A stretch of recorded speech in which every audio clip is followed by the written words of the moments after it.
have to wait for the referee.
He's just making them up.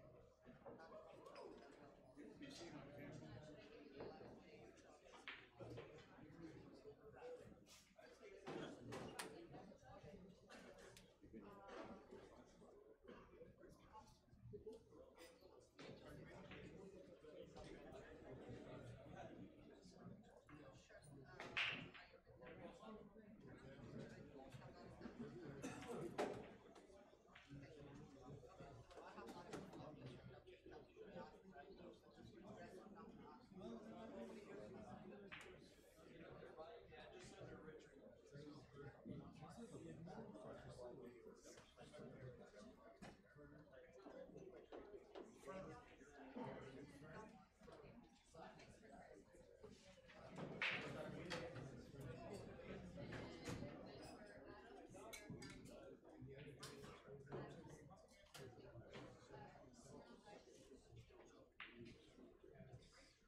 Slight delay while we put the microphone on. Ref.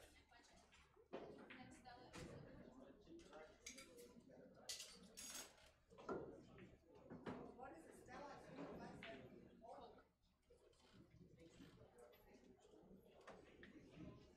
I'm doing that so that those at home watching the streaming can hear the calls the referee makes. You're told by the viewers that they appreciate that. Continue to let them know what the ref said. Hopefully he does not swear at one of the players.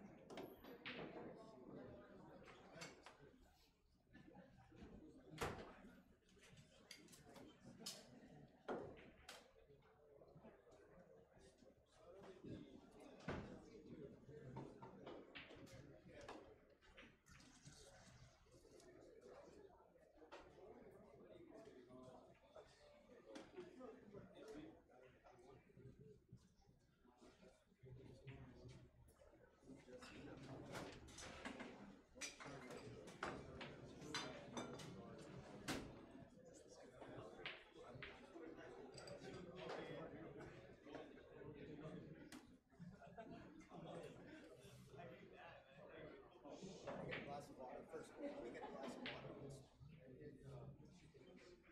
That wouldn't surprise me.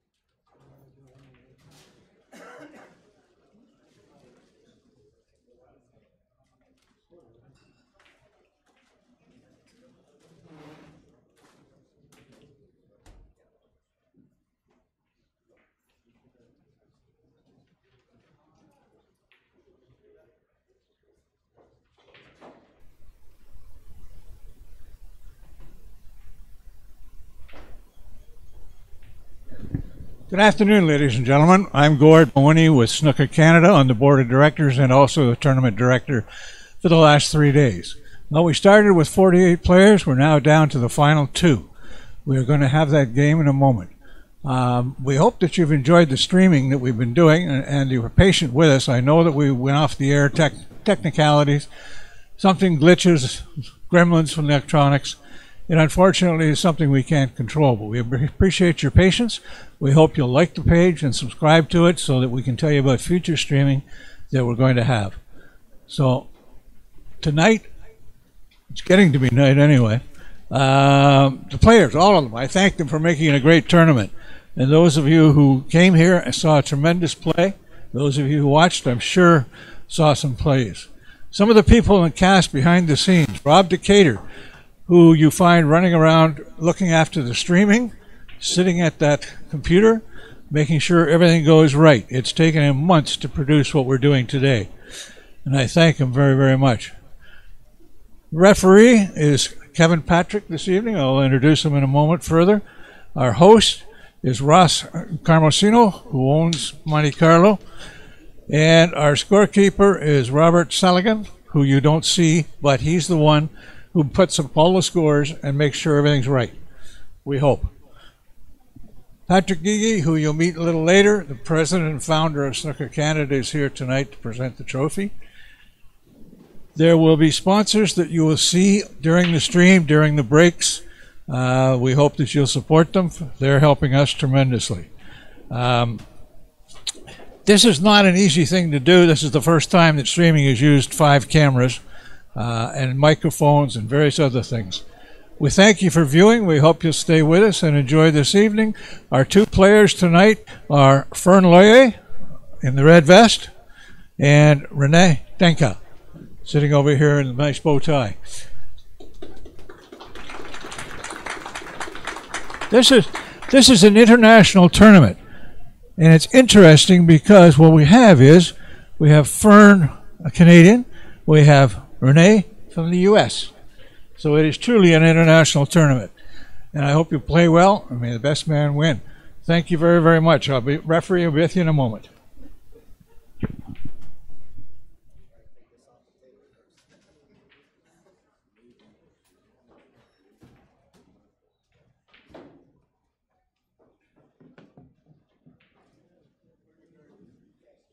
Four out of 7. Bernard Denka's won the frame, won the break, and he has all right, good evening, everyone. It's time to call your wives, call your lovers, call your mothers, call everybody. Where we are at the final of the Canadian Open. So 4 out of 7, there'll be a break after 3 frames. The handsome guys behind the microphones. We have faces for microphones and live streaming, and voices for the same. David Burning and David Putty, here to bring the final of the Canadian Open to you.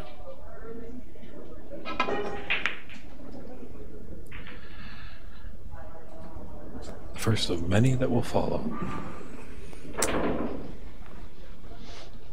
That wasn't at all the break that Renat wanted.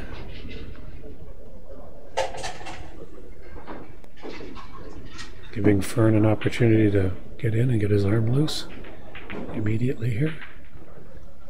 1.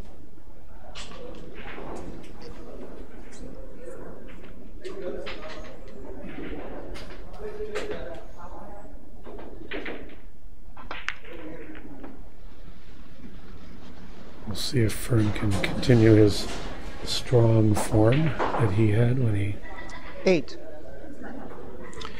Yeah, won his round 4-1.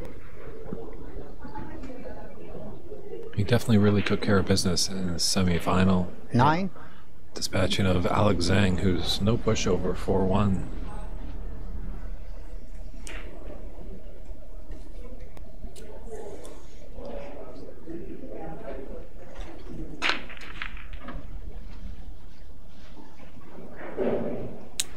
Certainly Fern getting into that pack early, 16. making it possible for him to continue with his run. The looser the balls are, I put this over easier here. to play position. Any predictions for you, David, on this one? This one's tough. Again, on a personal level, I hate to lose to someone who doesn't then win the tournament. So on that vote, I was Fern's first victim in this tournament. So my vote on that hand would go to Fern. But we've seen great snooker being played by both of them. 17. Correct. Renat was the runner-up last year to the Richler Cup. Was playing lights out at the beginning of that game. We had a program at that time that tracked the potting percentage and percentage of misses and all of those, and he was playing 100% Fern Loyer, potting 17. through the first 2.5 games, I believe it was. I think He had not missed a ball. Was he at 101 or something like that? Yeah, something. It was It the was average. it was phenomenal. So we know what he can do, and we wouldn't want to count him out.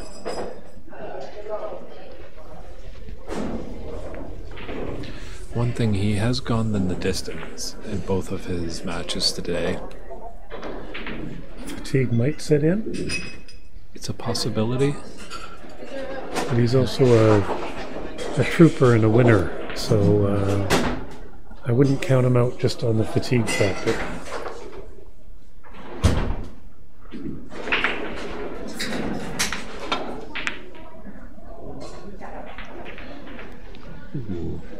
Yeah, there's a bit of age Foul, between Renat Danka, both players, but Fern's got lots of experience, so he knows what these long days endure.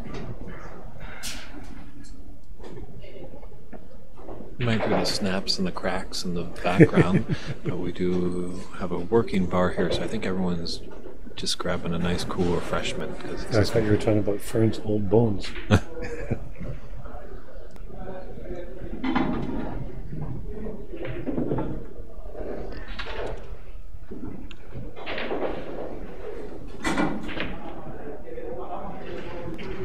One.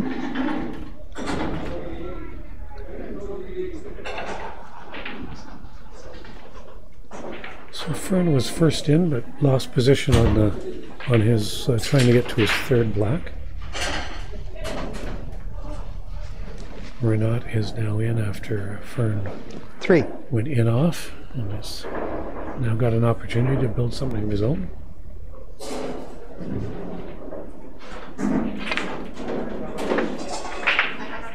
Four.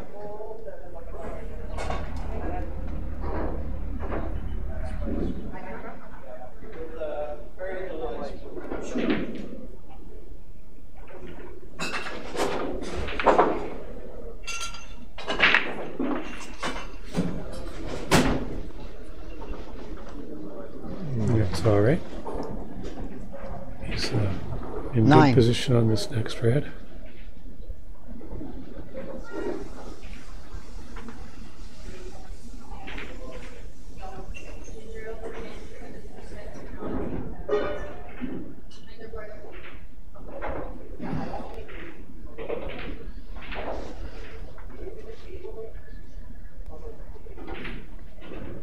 Figure out where he wants to go, whether he goes back for a blue or comes up for a black.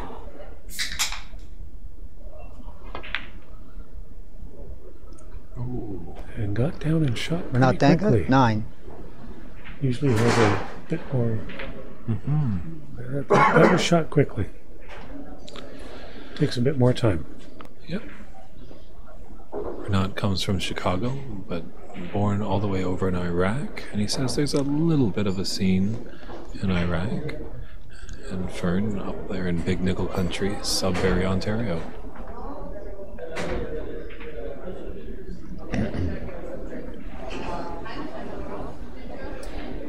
Fern certainly would not have been counting on coming up to the table this quickly. He would have thought that Renat would have continued on for a while there. Happy to be here. Yeah, it was a year ago, so my memory might be a little bit foggy, but Fern had a good run last year in the Richard Cup, and I can't remember if he ran across Renat or John Ever. I can't put out Fern. Maybe someone out there on the stream can help us out. Look into the history books of Richler Cups.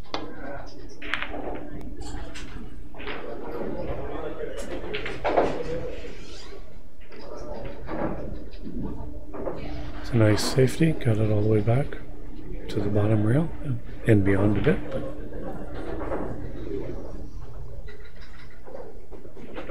what he has done is he's taken away the right side of the table, so Fern has to navigate through all these reds,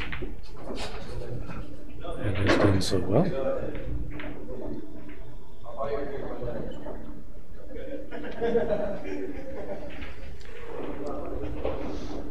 Yeah, one little costly mistake or one excellent long pot to get in, I think, could be the difference in this match. So a long pot like this, Renaud will be attempting it, I believe, and has made it. But he played it at a speed to get back down table if he missed, to have a safety component to it.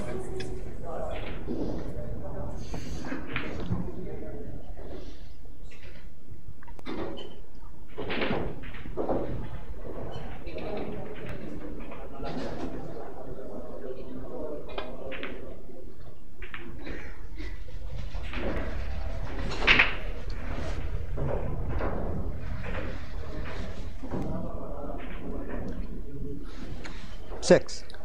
I'm not sure what he can see here for his next red.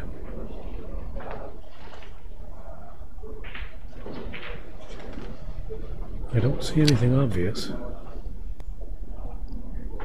Yeah, this is tricky to the side. This one in the side.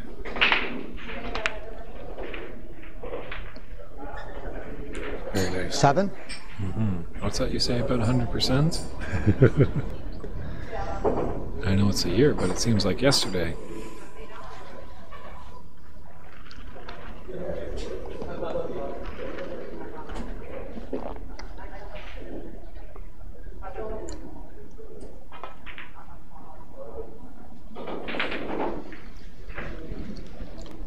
Nicely played. 12. I wonder if this red by the black just slides by it. If it does, he's in pretty good shape 13. to continue. Again, we're back in a situation where the cue ball doesn't need to travel much. I like that little flick he had on the red, pushed it closer to the opposite corner pocket.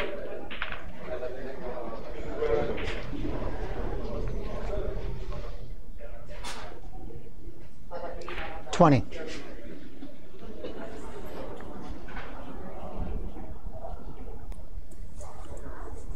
He's looking at the angle of the pink into the corner there. Opted to play the blue or bulk colors. 21. It's amazing. I heard that Renaud, who comes to us from Chicago, back in the Roaring 20s, they used to have 800 rooms, billiard rooms. Not 800 tables, 800 rooms, if you could imagine how many tables are in that city.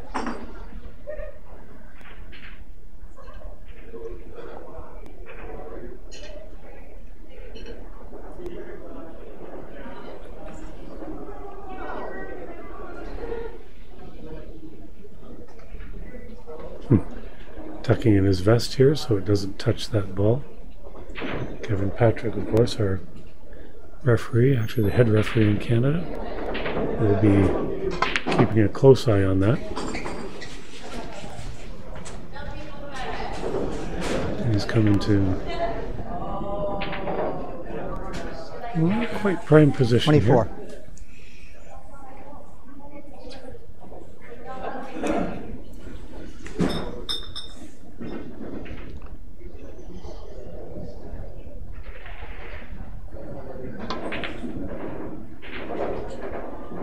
Very nice shot.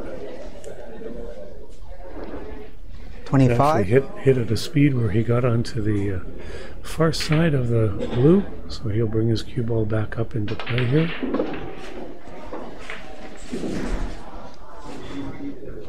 I always love those shots when the object ball is flying into the pocket. 30. The cue ball just Floats.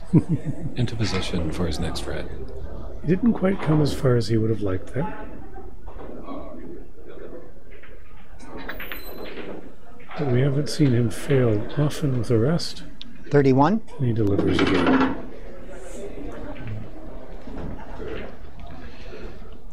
Yeah, a little body language Sanders tells us he wasn't really happy with that result of that. Well, he's just not pleased with how far he didn't come off the rail there. Not that we expect him to miss this.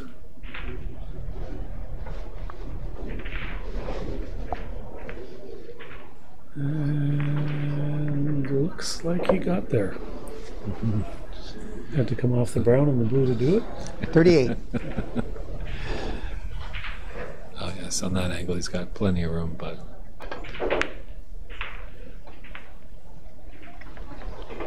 39. So he's built himself a nice 37-point lead at this point. Not quite enough to claim the frame yet. ooh, it's coming back. Bernat Danka, 39.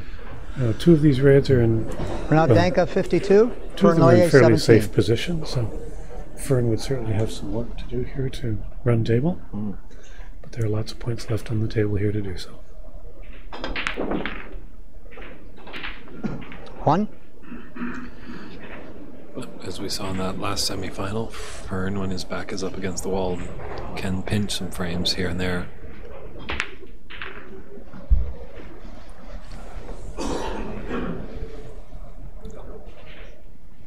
Eight.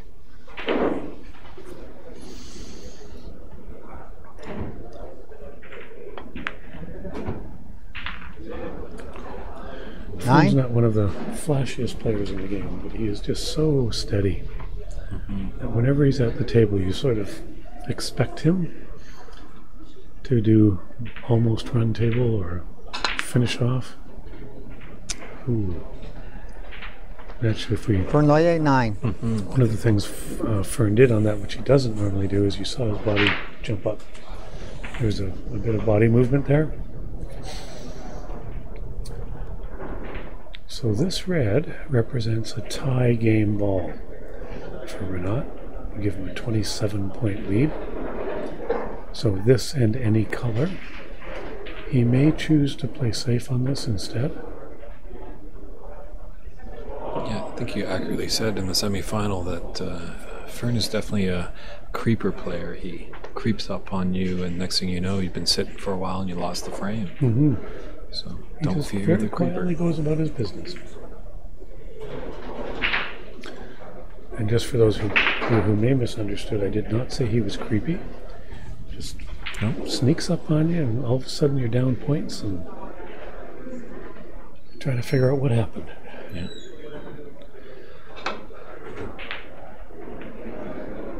But Renat's looking good in this first frame. He doesn't fear the creeper. No. I suspect he can see the edge of the left-hand edge of this ball.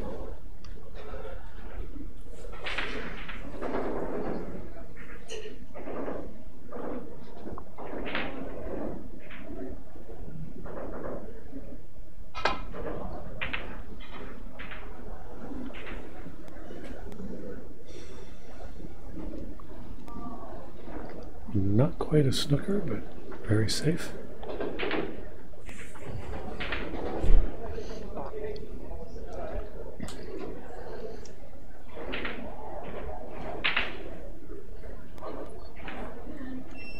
Probably playing another cross pink safety here. Exactly what he's. Ooh. Ooh.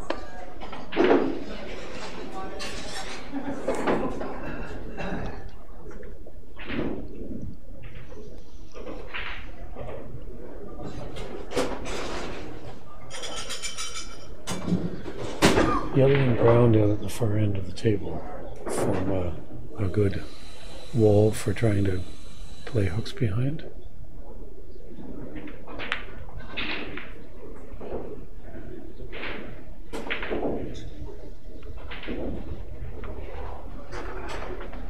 I don't think he quite got there. I'll take a look, Fern. Was that pot on that red into the side pocket just too dangerous, or Yeah. shape wasn't? It was not something you would be certain of making.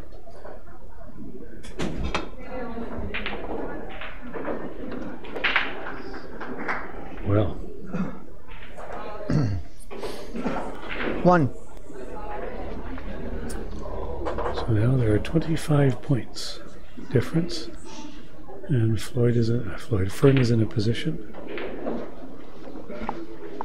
to finish this one off. Hey, if anyone tunes 5. into the pro circuit, Fern kind of reminds me of John Higgins. You got to stomp Higgins out. You can't let him have one chance to get in. Even if it's a 65-0 lead, he'll roar back.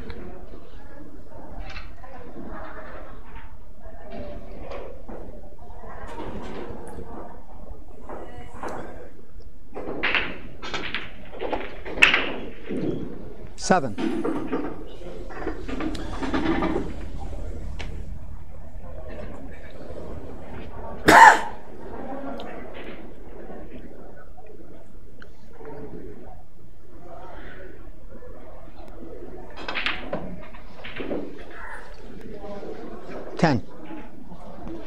Actually, if you look to the left of your screen, just beyond Fern's back, you'll see David Burney's back. He could wave.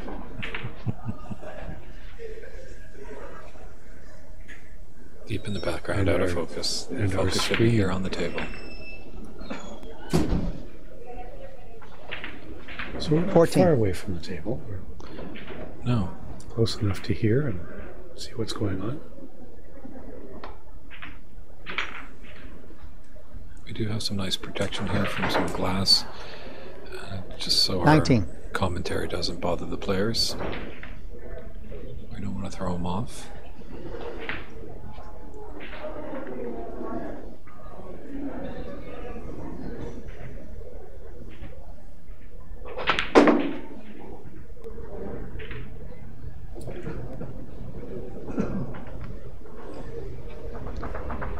$25.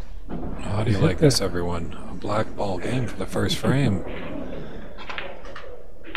32 and frame. Fern Loyer does it again. See, you got to knock him out when you have the opportunity. You got to push down on that gas pedal because Fern takes the first frame in this Canadian Open final.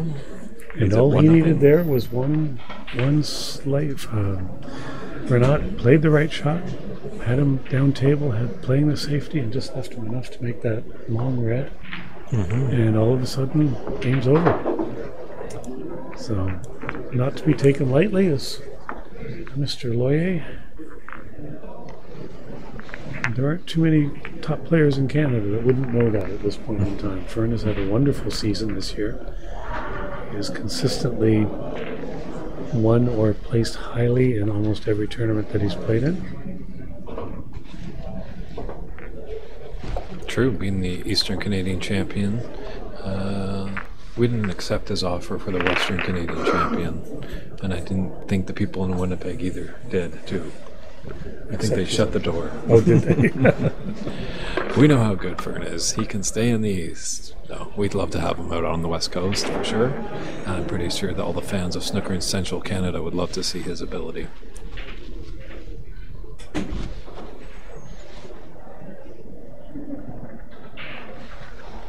Let's see the process here as Kevin Patrick resets the table for frame 2. And we still have one more big event in the season in Snooker Canada. Next weekend we'll be in Red Deer, Alberta, at the Corner Pocket for the Richler Cup. So I'm not sure exactly where that's going to be streamed just yet, Yes. but it will be. Just a sec. Take a My look mic onto thing fell off. snookercanada.ca on the internet to find out where it is. Kevin Patrick is just getting an adjustment onto his microphone here by Rob Decatur, our technical director. And the players are just waiting for Kevin to come back out. Sorry about that. We're early on in the final, so there's still plenty of time Noyer to if break. people are in the area of Monte Carlo Billiards here in Mississauga to come on down and we can see who is going to raise the crown of the Canadian Open.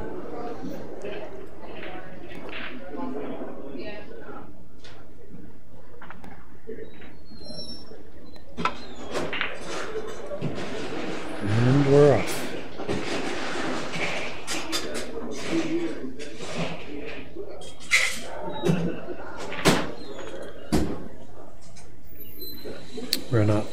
go for this wing ball, I believe, as it gives him an out.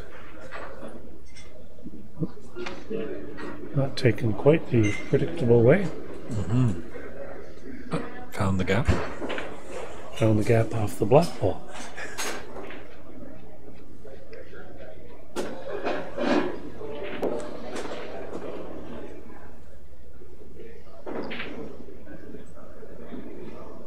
It's nice to hear you all in the stream, tuning in and voicing your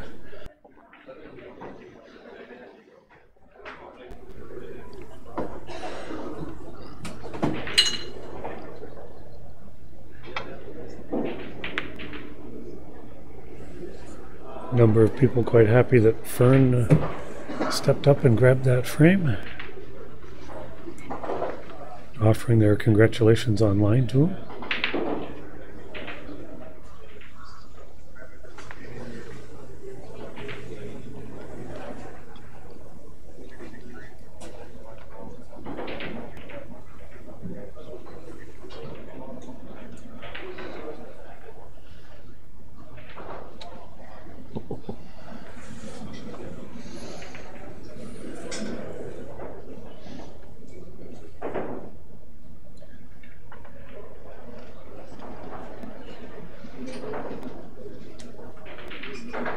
I mentioned to Fern our conversation about Alex Zhang running 83 in the one last match that he was playing in, and I mentioned that I talked to him online and about our conversation about him coming out and doing the same, and he said it never bothers him.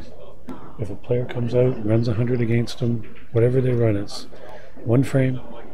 He can get up and do the same thing right back at them, and he's pretty confident that it's going to bother them perhaps more than him, because it doesn't bother him at all. So this game is so much about attitude and demeanor around the table. That might be the first mistake. There are two possible shots here that Bernat has left for Fern. yeah, the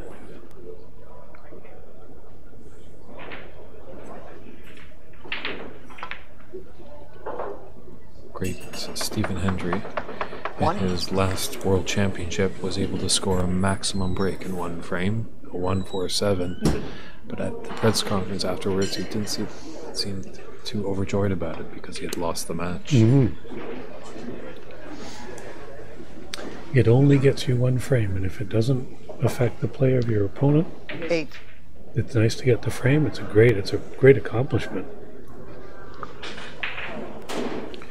Yeah, once you get over the line in the frame, your opponent starts to become your number one cheerleader because they want to see you put an impressive break, because then it's just you against the table. Yeah, when someone gets a 147 at the professional level, you always see their opponent being like the first person to jump out of their chair and congratulate them. It's always a handshake. And 9.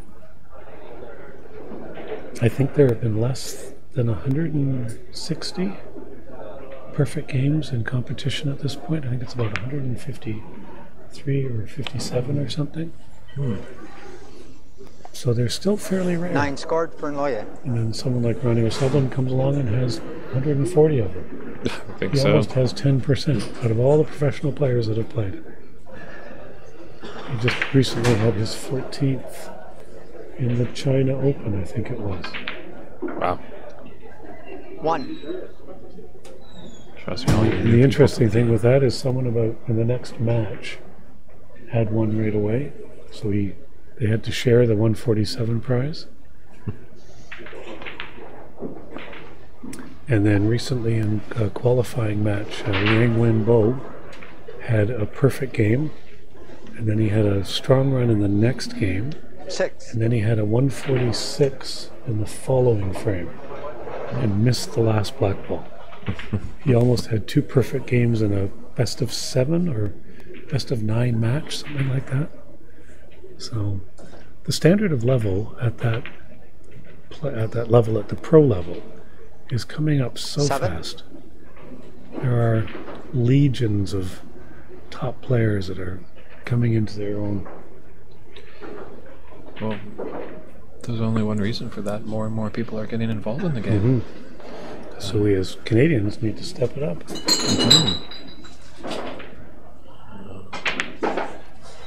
When we started our broadcast a couple of years ago, well, when I started with the Richard Cup, you needed bunny ears on your TV and it was in black and white. No, joking aside, we were definitely a live stream back then, but we're building as well, just as much as I think the game had some trouble a little bit over in England, and they're rebounding quite nicely. 13. There's one club in Sheffield, which is about a 10-minute walk to the Crucible, and I was there when I was in England in July, and it's called Victoria's. And Victoria's is a place where a lot of the Chinese players play.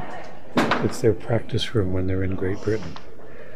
And they boasted, I believe it was 5 players playing in the qualifiers, where they had just had to win 3 matches, but they had 5 players from that club trying to qualify for the World Championships.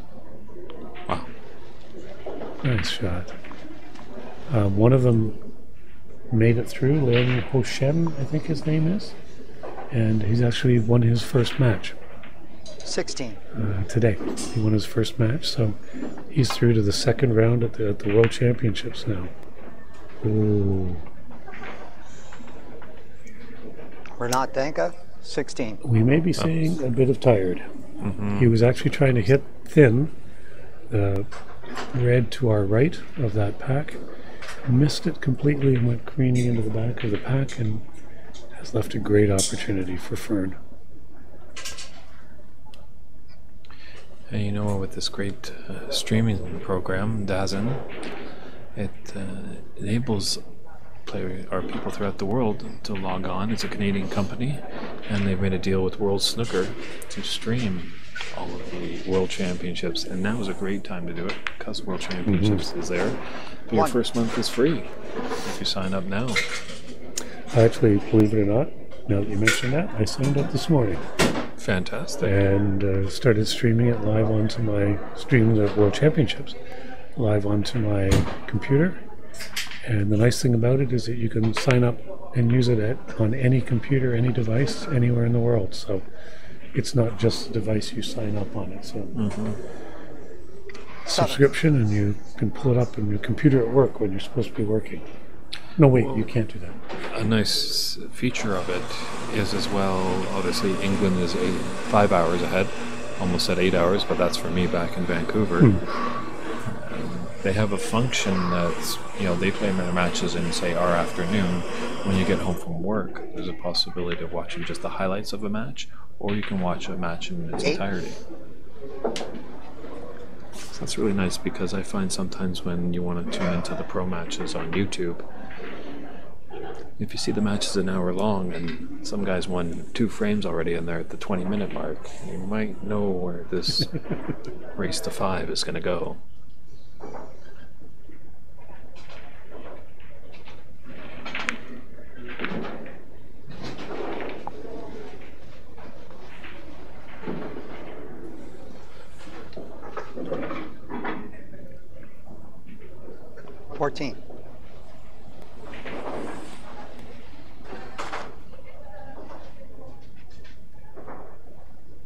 Fern has this one red into the right corner.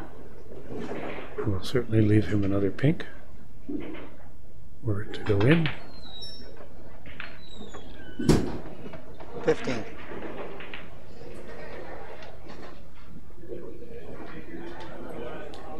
Yeah, you gotta have the goods to make the final, and these players definitely have it. Not discrediting any of the other wonderful players that we had at this Open. Everyone came out and gave it their all, but sometimes there can only be one winner.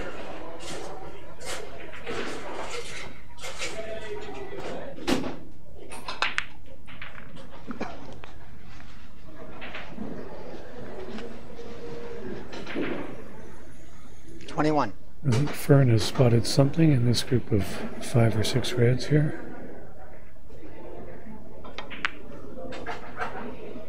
Oh, just playing safe. Fernoye, 21. Fern has taken a 14-point lead. We're about halfway through. 8 reds have come off the table.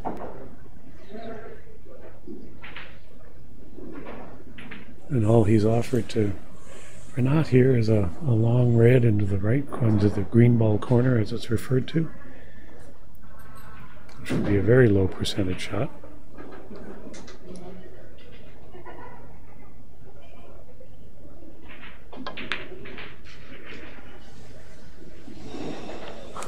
But not for Very a high nice. percentage pin layer. Very nice shot.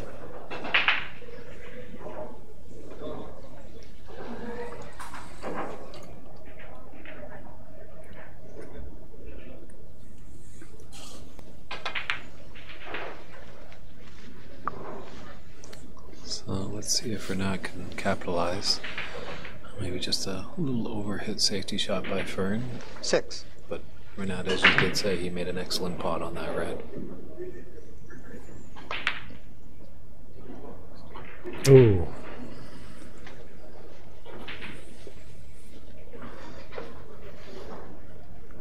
Renat Danka, 22.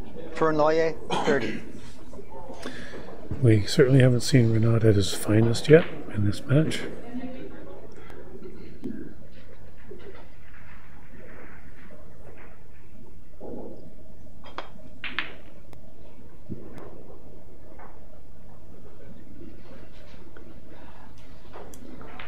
And that looks to me like it's stopped where it's very makeable into the right side pocket. A little hampered on the queuing, but that shouldn't be a problem for this.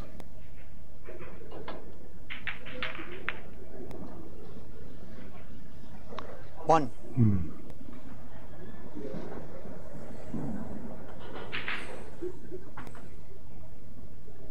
Still a good opportunity here.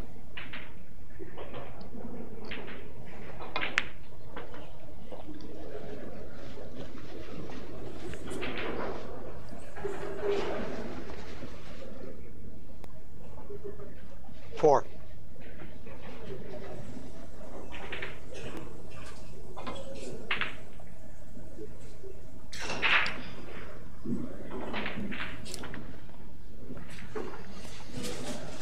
Yep, not one of a record-setting 7 Americans that we had in this tournament over the weekend.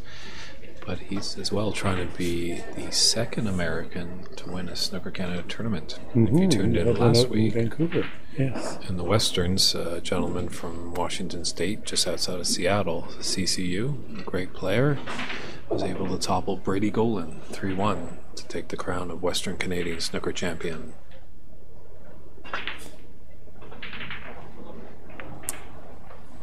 One. Unfortunately, with that win that CC had, he was definitely guaranteed a spot in the Richler Cup, but had to decline. Just couldn't make it over there. So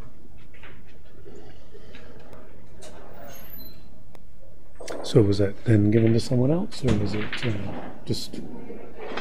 his Richler Cup entry will be used for future events, okay. as we have the BC Open, and if he wanted to come back to the Westerns 7. next year, depending on where it is, I'm not too sure if he can make it work. So he gets to hold that in the bank, Yes, the Bank of Snooker Canada. correct. So he'll have some free entries on the horizon Nice, for him. nice. If you're tuning in, CC, hello. Hope you're doing well, and hope the weather's nice out there on the West Coast.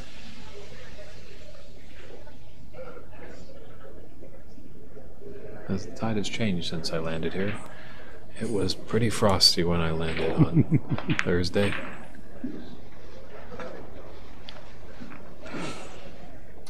Whereas being from Ontario, it was 15. pretty balmy. I think it was over 0. Again, we're watching Fern Loyer kind of go about his business here, adding to his lead very quietly.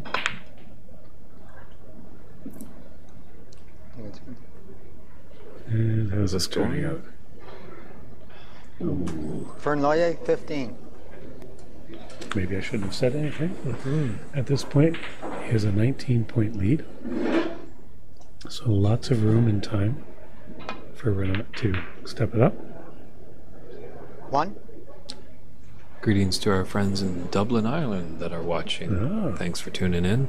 I had a fortune enough to meet your fellow countryman, Ken Daugherty, at the Masters. Real stand-up chap, real nice guy. And he might come out and visit me someday in Vancouver, because I know he's eager to see the west coast of Canada. So, Ken, if you're watching over there, hello, hello. And a shout out to Tom Collins. Tom Collins is a gentleman who I've known through Facebook and social media for a bit. He's an older gentleman with a long history of snooker wins, and it was a pleasure to meet you, sir, this weekend.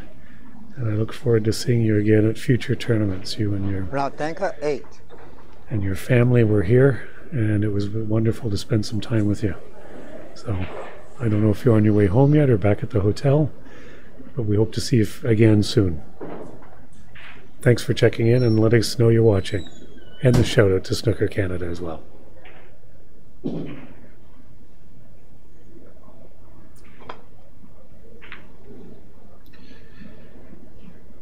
And we've made it pretty easy at Snooker Canada. As you see, when we go back to the wide shot of the table, you'll see our little emblem up there with our website, www.snookercanada.ca. You go over there, there's an easy link to DAZN, so you can get on there 1, 2, 3, snooker it will be.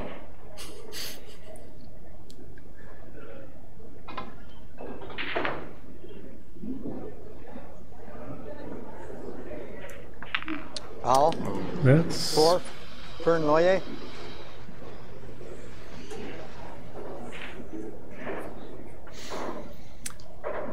unfortunate for Renat there.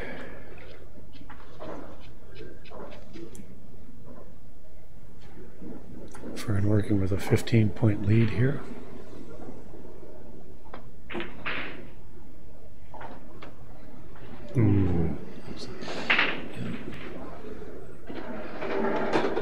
When they're tight to those top and bulk cushions, they just have a little bit more difficulty. You sort of think they would be easy, and they just are. The problem is if you hit them pocket weight or just a little harder, they tend to sit right over the hole. And if you hit them too hard, they pop right out. Well, the great Dennis Taylor once said that the toughest shot is a straight-on shot. I didn't really elaborate too much, but I had the fortunate chance of having Gary Spence in the broadcast booth with me out in Vancouver. And I asked him about that, and he gave a great response, is, "Oh, Renat." But Renat has hit that hard enough that I don't think Fern can get past that brown ball.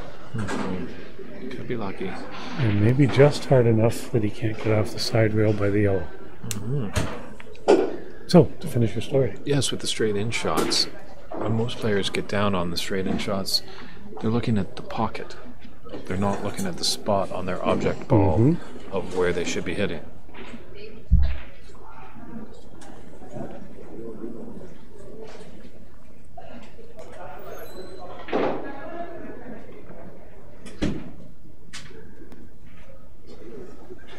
Patrick Gigi is taking now a picture of us in the broadcast booth. True. They are definitely trying to spoil our Knight Rider mystique of just a voice and not a face.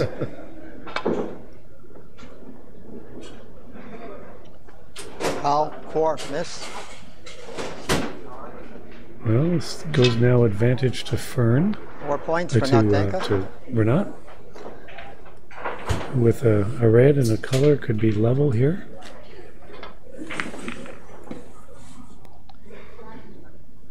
One.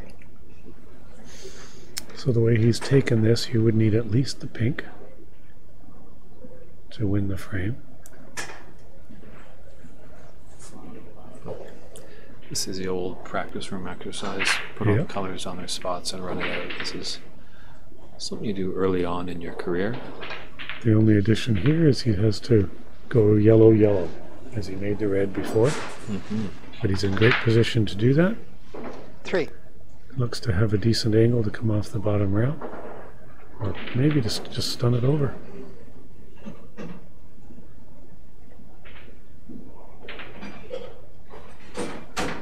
Get the sense that Renat is just a little tired. This ball would have been in earlier on already, and he would have been onto the green. But great 5. composure he has. He does get up. He resets himself. Sometimes most of us find ourselves when we're down on the shot, we've got to take the shot. What's the point of getting back up? But if you're not comfortable, get up, reset, and fire. Very nice 8. pace on that shot. Gives himself lots of opportunity to come up for the blue.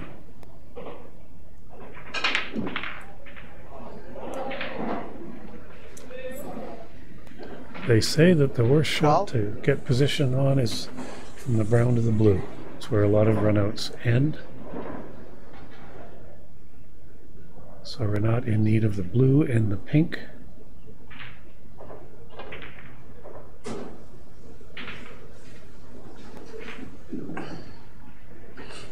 $17.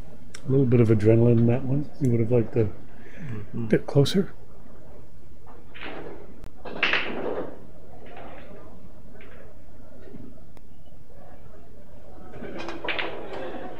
$23 and frame. And that goes In the in. frame. Well, we've got a match Well now, done. ladies and gentlemen.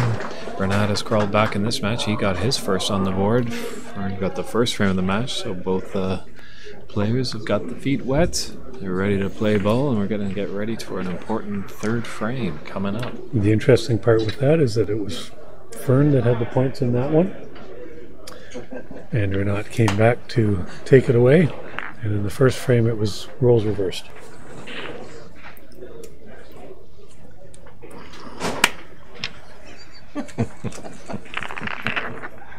I'm okay with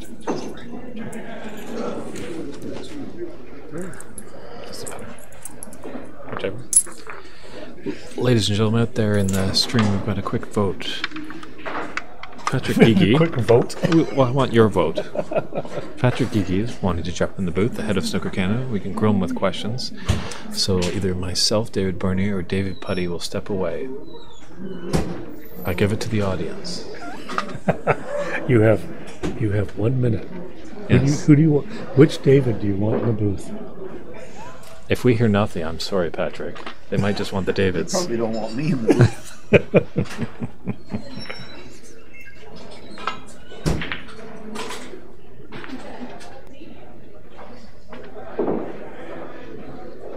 Renat has had trouble with his break. He almost got caught on that one. But he did get back below the balk line.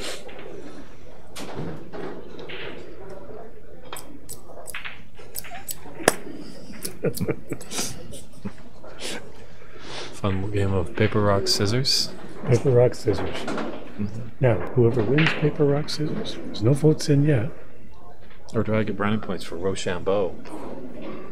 Rochambeau. Isn't that what they call it in Quebec? What's that? Paper, rock, scissors, Rochambeau. I've never heard that before. David's making things up. Ooh. But Renat played that very well. He may not have had pink shape. Touching ball.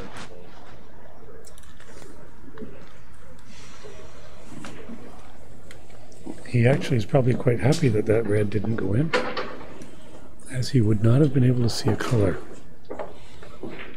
So I'd like to welcome Patrick Gigi into the booth. How are you, David?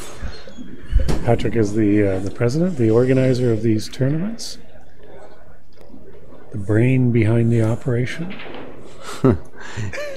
One of the brains. I won't take full credit. Although I might ask Renat for a small commission, regardless of the results. When I asked him if he wanted to play in this 6 months ago, he said, "I can't. Work, family." Renat is a truck driver, and He's got, I know he's got one child, and I think he's got another one on the way. And I think I asked him 3 months ago again, and he said, I can't. Work, family. And I think we were pretty much full about a few weeks ago. There were 1 or 2 spots left. And this time I didn't ask him. I basically just said, Renat, You're playing. you know, you belong here. 48 players. People are asking about you. Come on. And 2 days later, he registered for the tournament. And here he is. And I'm happy he In the did. final, and playing well. In the final, just like last year. I think people starting to get to know Renat a little better.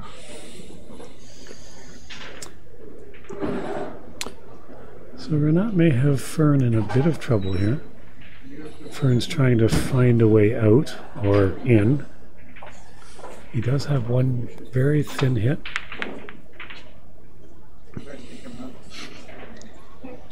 One. Great shot. The only problem is position. Hard to play when you're playing those combinations from distance.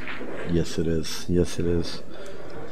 I don't know why, but I almost slightly favor Fern for this final just because he's got that much experience.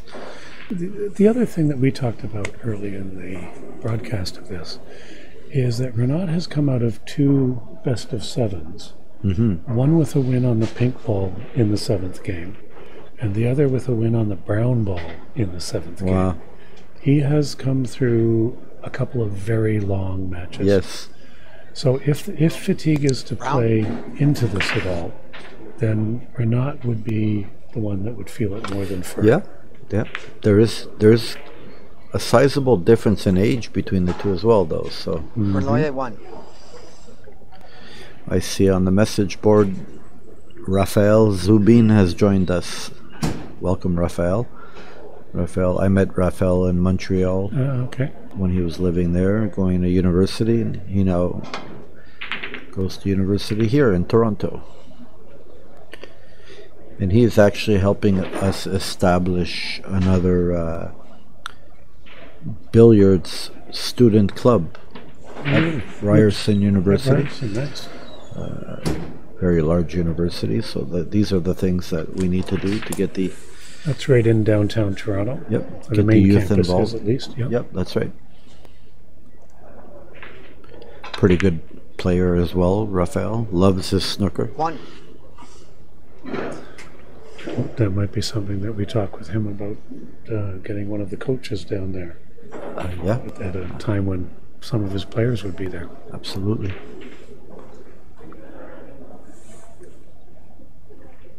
I see another message on the board from Les Edwards. Yes. We appreciate the compliment, Les. We're trying our best to, I guess, I don't want to say mimic what they do overseas, but people are used to watching videos in England, so we try and do the best we can to come close to that. 7. I did look at a couple of videos of the Snooker Canada videos that were posted yesterday from yesterday's matches, and they do look good. No, it's We're improving the product. yeah. Yeah. You know, I actually got a call from Stefan in Montreal. He was pretty impressed with the resolution and the camera. I mean, we spent a pretty penny on the equipment, so I'm happy that people are noticing and appreciating. And then Rob Decatur, of course, manages all of that for us 13. on the technical side, and for this tournament has done a very good job on it. Oh, he's There's a few doing a challenges fantastic. along the way, and he rolls with them and gets us That's right. back up and running. That's right. But I'm taking a look at this resolution, and thinking, yeah, this is nice. Meanwhile, Fern is going about his business here, just quietly 18. amassing a number of points. Very good temperament for him, doesn't he? He's just easy. It's just, he's relaxed. I've never seen him stressed. No. Loves playing the game. And he's a great competitor. Yep. And he's one of those that make the game look easy, and that's hard to Yes. do. He's not flashy. He's not, just goes about his business.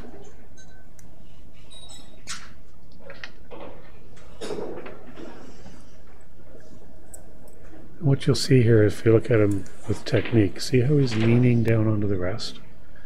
The bridge of the rest is like the bridge of your hand. And you want it to be 19. as secure on the table as you possibly can. These are the So little whether, things. so it's just leaning onto that rest, Yeah, so it doesn't. secures it like your bridge. Yeah, So nothing shifts at the I've far never end. seen that before. No. When you're playing with the rest, you should have your hand on top of the, Wow, so that it doesn't move. interesting. Right, apply with some pressure. Fern demonstrated that exactly. His technique is wonderful. Yeah, I wonder how many players actually 21. do that when they use the rest. Feel free to chime in, anyone?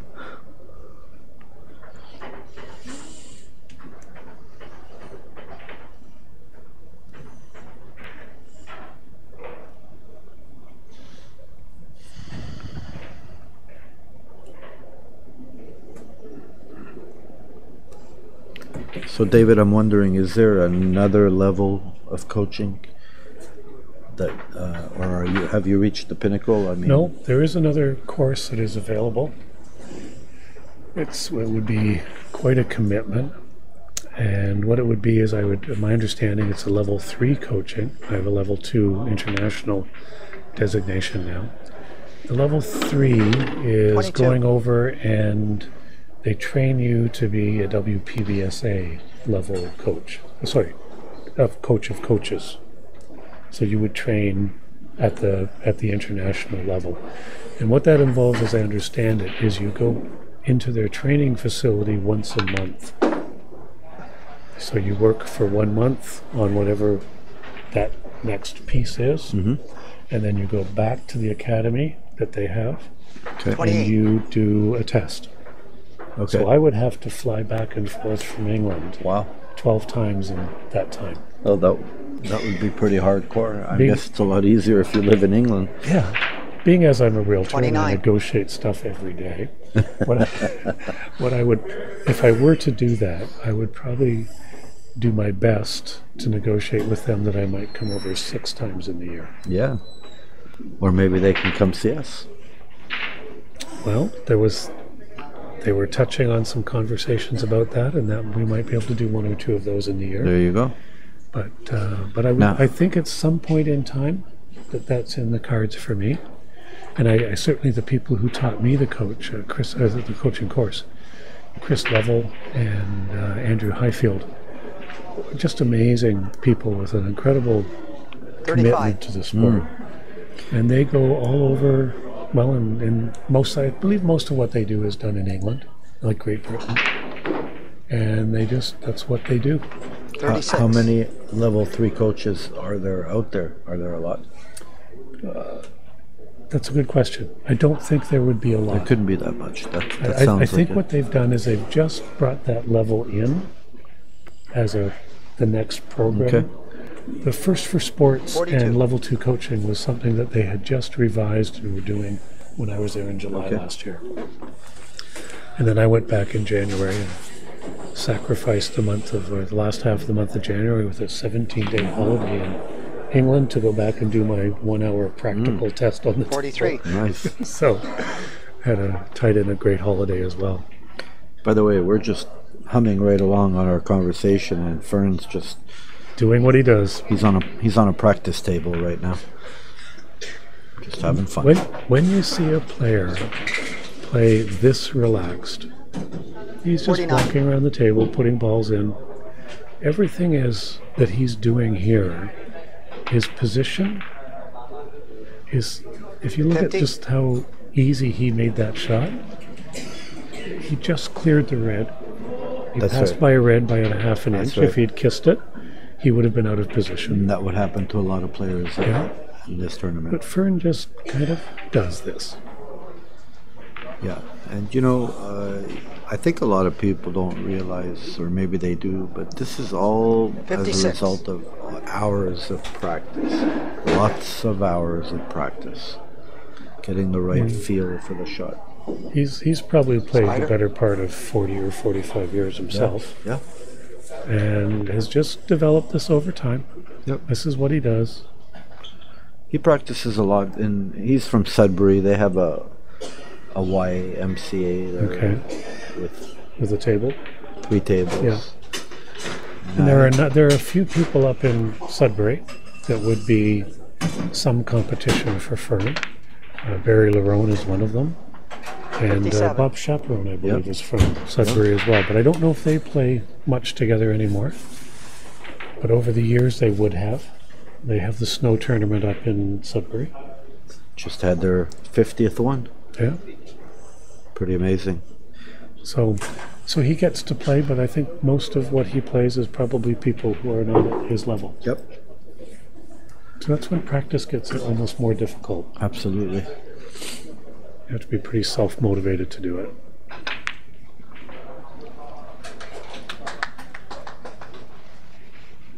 So he's on a run of 57 at this point. 57, 63. 63 with the pink. We might see our first century of the tournament. There's a possible 124 on the table at this point. Why, David, I didn't know you were a mathematical. Is that what you do when you're selling homes? There's, 64. I think unless he's that's a okay. brown ball. That's the brown ball there. So no, we're not quite that high. Now, Renat will be sitting in his chair right now, and at this point will definitely understand that the margin of error is very, very small. Renat's in a dogfight here. And that changes the whole landscape, doesn't it? When you're 68. playing. Tighten up a little bit. It's kind of what... Oh, 68 for Neuer. Yeah. and there's 51 points left on the table, I don't think... which would leave him needing 5 snookers and fouls. I mean, That's at this a point, long way back. if Renat plays now, I think it might just be to sort of Loosen his cool him arm. off. Just to loosen his arm. Loosen his arm and let Fern sit down and cool off a little bit. Yeah. Renat has been sort of used to barreling through opponents in the beginning, but this is not the case here.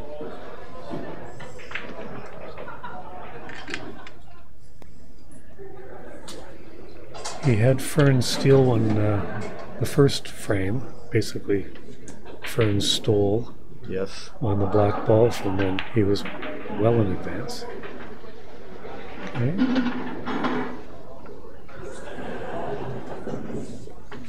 It doesn't really hurt if he's truly trying to make a comeback in this game. It doesn't, with the point spread that's there now, it doesn't matter whether he takes a black or a pink here.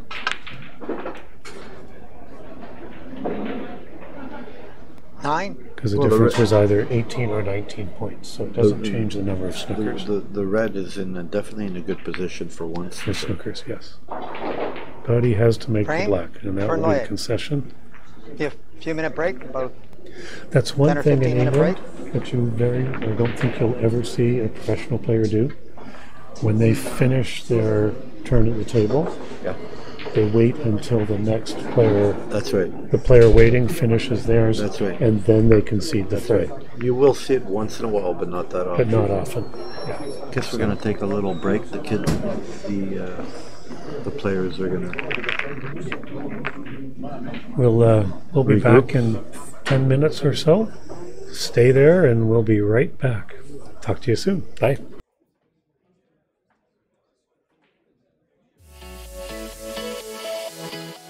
The landscape of snooker in Canada is about to shift to a higher level. We have just one question. Are you ready? The Canadian Snooker Tour has seen a lot of changes in the last 7 years. An increase in player participation, tournaments, and yes, more prize money. 3 words, not satisfied yet. Stay tuned for major announcements to come on the Snooker Canada website.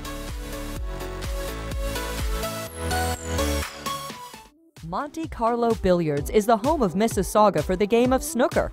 Whether you are a beginner or an advanced player, if you enjoy the game of snooker, there is no place like it. With world-class professional tables, it is always a good time to drop in. We also offer lessons, leagues, and group functions. Great food, great atmosphere. MonteCarloBilliards.com.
Monte Carlo Billiards is the home of Mississauga for the game of snooker. Whether you are a beginner or an advanced player, if you enjoy the game of snooker, there is no place like it.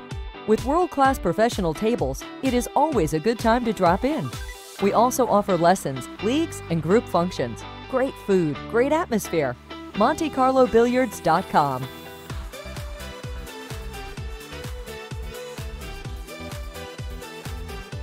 Monte Carlo Inns, we're the first to admit there's no place like home. So let us welcome you to the next best place, where guests feel like regulars, even on their first day. Monte Carlo Inns is your home away from home.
Well, Pete, you've got a fairly enormous air miles account because you travel across the globe making sure that these tables are ready for the world-class action on the various continents. First of all, pocket sizes. A lot of people want to know, are the pockets different on different tables in different countries? Not in tournament play, they're exactly the same. I mean, pocket openers have evolved over the years. I mean, this is my 34th World Championship, you know. You're just showing off now. Yeah, well, I started when I was 5. But, and the actual pocket openings, although they evolved in the 80s and were slightly altered on tournament play through the 80s, their actual pocket size and everything else hasn't altered since 1990. Because people do say, oh, this table plays differently, the pockets must be a different size, but you can confirm that as far as ranking tournaments are concerned, it's exactly the same. It's exactly the same, because we don't just put the table up and say, away we go. We have people and officials come in who check levels, check this, check that, and then check every pocket opening to the authorised templates. So they give you no leeway. When you come to set up tables at a ranking event, how long does it actually take to ensure that the table is absolutely ready for the players? Well, it's a completely different scenario at the tournament, because if you go to a private house or a club, you'd arrive in the morning, probably be there 5-6 hours and finish the table. In the conditions with tournaments, because you have to allow for settlement, and when the event starts, the table has to be at optimum playing performance.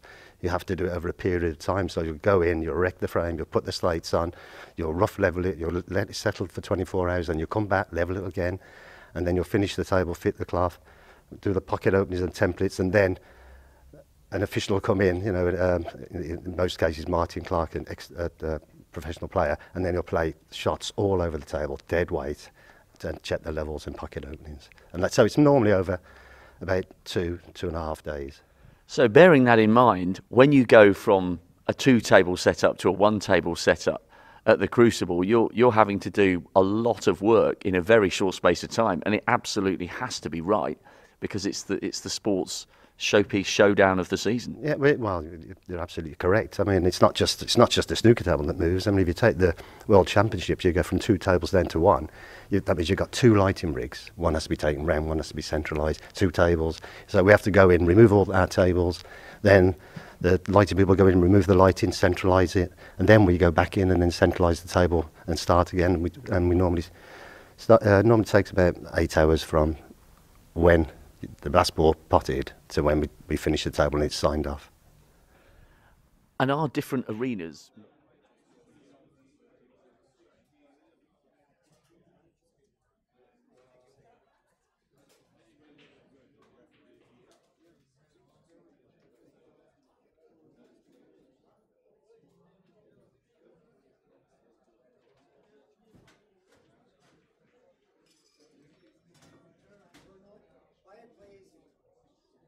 We're ready to go. First frame, Bernoulli leading 2 frames to 1. Quiet, please.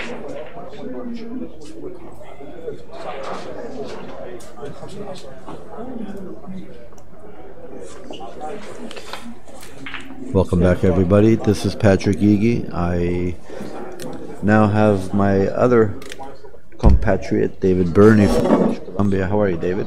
Not bad. How are you, Patrick? Good, good. Usually the break-off is supposed to be an advantage, but so far I haven't seen that cue ball too close to the cushion. Let's see if Renat takes advantage of that. Yeah, it's been a long tournament, so maybe some fatigue is setting in. Yeah. Renat's had 2 deciders today. Yeah, that's what David was saying. Are we the same person?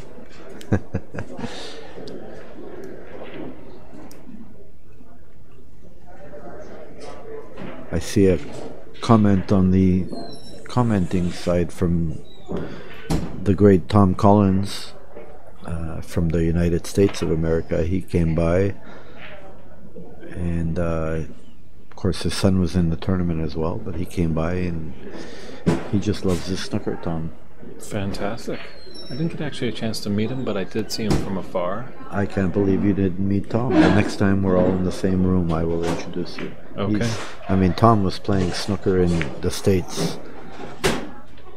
When the States weren't the States? 60s and 70s, when people didn't even know what snooker was back then. Wow, so he's probably one of the trailblazers for America. Oh, yeah.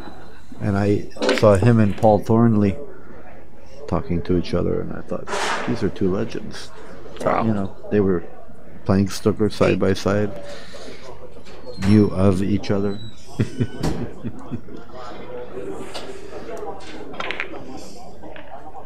So with this being the inaugural Canadian Open, is the Canadian Open going to stay in Ontario, or is it going to be a traveling tournament kind of like the Richler Cup? Yeah, no, it's going to move around. Okay.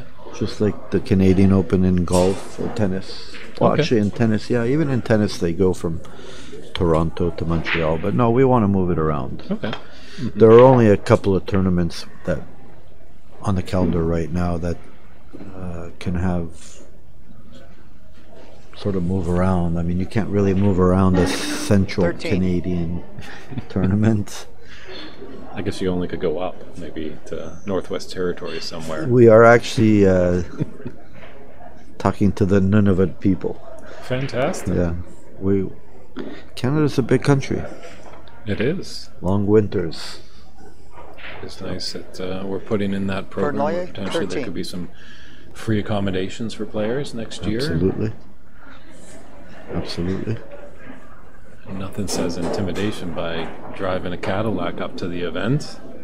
But I hear we're not giving away the Cadillac; they're just allowed to drive it, right? We'll be having some different prizes. We're talking to Cadillac right now. We're talking to a few other corporate companies, and hopefully, 4 points. if anybody out there knows anybody at Air Canada, that would be the ticket. That's the big one because it's such a big country. It's in Europe. I mean, if you live in Ireland and there's a tournament in England, you just get in your car and drive 2-3 hours and you're playing. But it's tough in Canada. It's true that when the great Stephen Hendry lost in his first round defending the World Championship, he got in the car and told the driver, "Take me home." Didn't say a word. 3-hour trip all the way back to Scotland. Miss.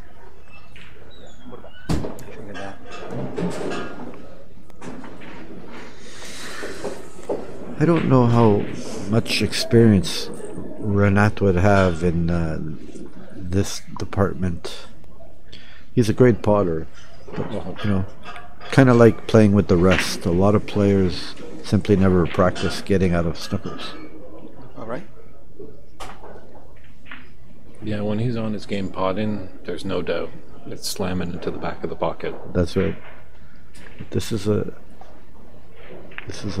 different side of the game.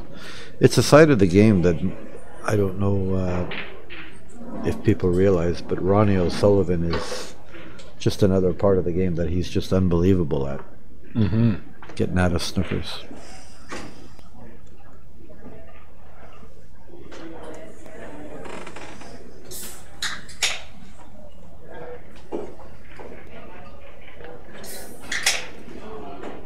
So are you getting excited for next weekend when we go out to Red Deer for the Richler Cup? I am. I really am. I've never been to Red Deer. Some good people out there that love their snooker. One. It's a good shot by Fern.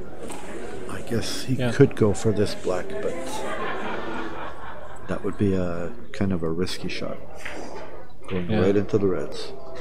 Normally the snooker player doesn't really go for the double or the bank shot too much, but there was a good element of safety in mind there. Yep. And it looks like Fern is starting to go for shots that he might not have gone for in the beginning. That means it could be trouble for a net. Now, I haven't seen the draw for the Richler Cup, but I assume that John Evereckian, defending champion, will he be in Red Deer defending his crown?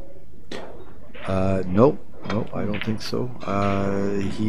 The draw actually was done earlier today in British Columbia, and so we'll be posting that tomorrow on the website. 9. Okay. I guess it goes back to what you're saying. We have a big country. It's tough for some people to get away. I would say that 90% of the players are from the western provinces. The great Tom Finstead will be there.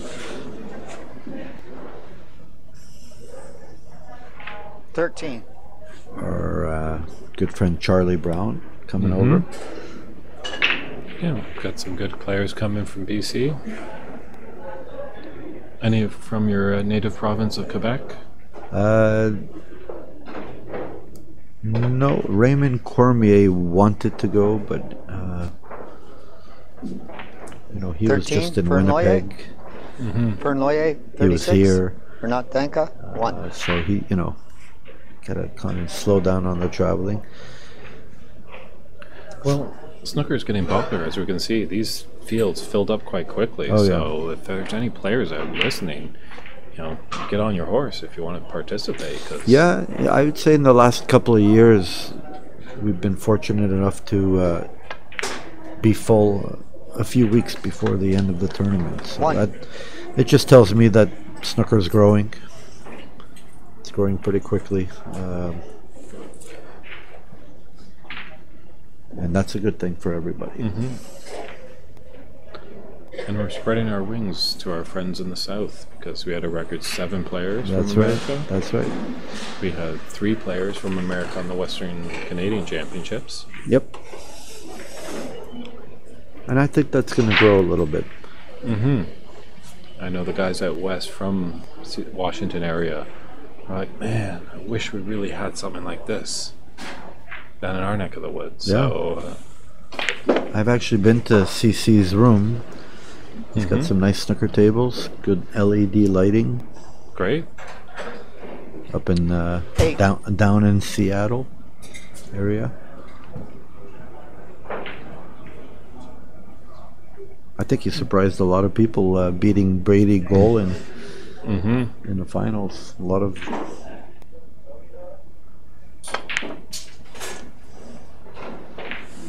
I don't know. That could be a little bit of fatigue there. Might have gotten away with it. 8. Yeah, just squeezing the cue a little tight.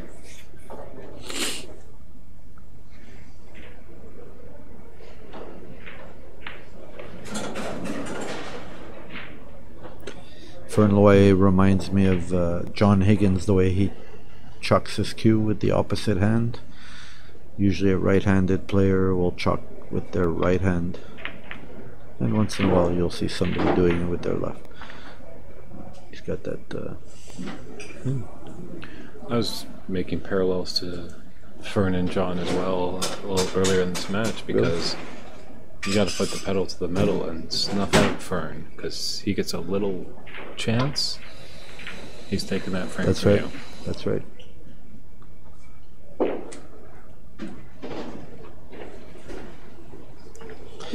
Fern loves the game. We have a just a small little event in the summer called the Six Reds Summer Classic. And it seems like every time there's any sort of event, he just comes up to me and says, "So what's this tournament all about?" In Montreal. He'll think nothing of getting in his car and just driving 10-12 hours. Kind of reminds me of the story Kevin Robitaille told me last week. And he was growing up in Ottawa. He heard Cliff Thorburn is playing. He'd get in his car and drive wherever for however long, just get a chance to play him. Yeah. So. Did I tell you the story about Renat and Ronnie O'Sullivan? No, I don't know. Yeah, the story. so Renat, if you... Renat taught him everything he knows? Something like that. I think Renat's pretty fond of Ronnie O'Sullivan. So Ronnie O'Sullivan was doing that movie in the States last year.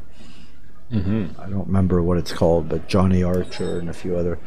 And Ronnie O'Sullivan stopped in New York and Chicago and a few other places. So Renat, being a truck driver, was somewhere on the West Coast.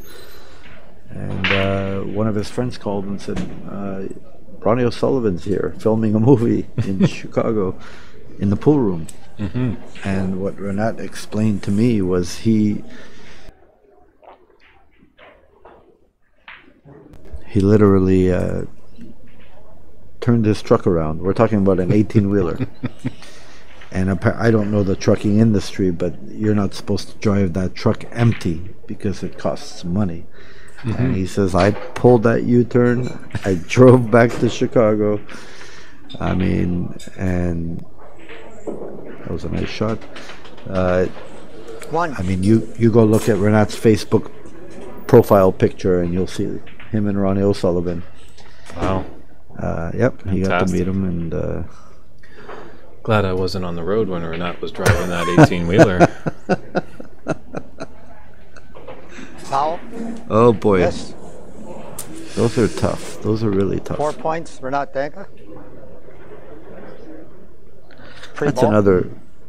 That's another type of shot that just players don't practice. I remember Ken Doherty in an interview saying, you know, he'll show up to a snooker table sometimes and just practice that shot for half an hour, just so that the muscles in his arm and in his mind connection can actually get the right speed. It's a pretty common shot. It is true. Yep. Yeah, we have some great people tuning in from Dublin, Ireland. Yes. Welcome. They love their snooker over there in Dublin. Oh, do they?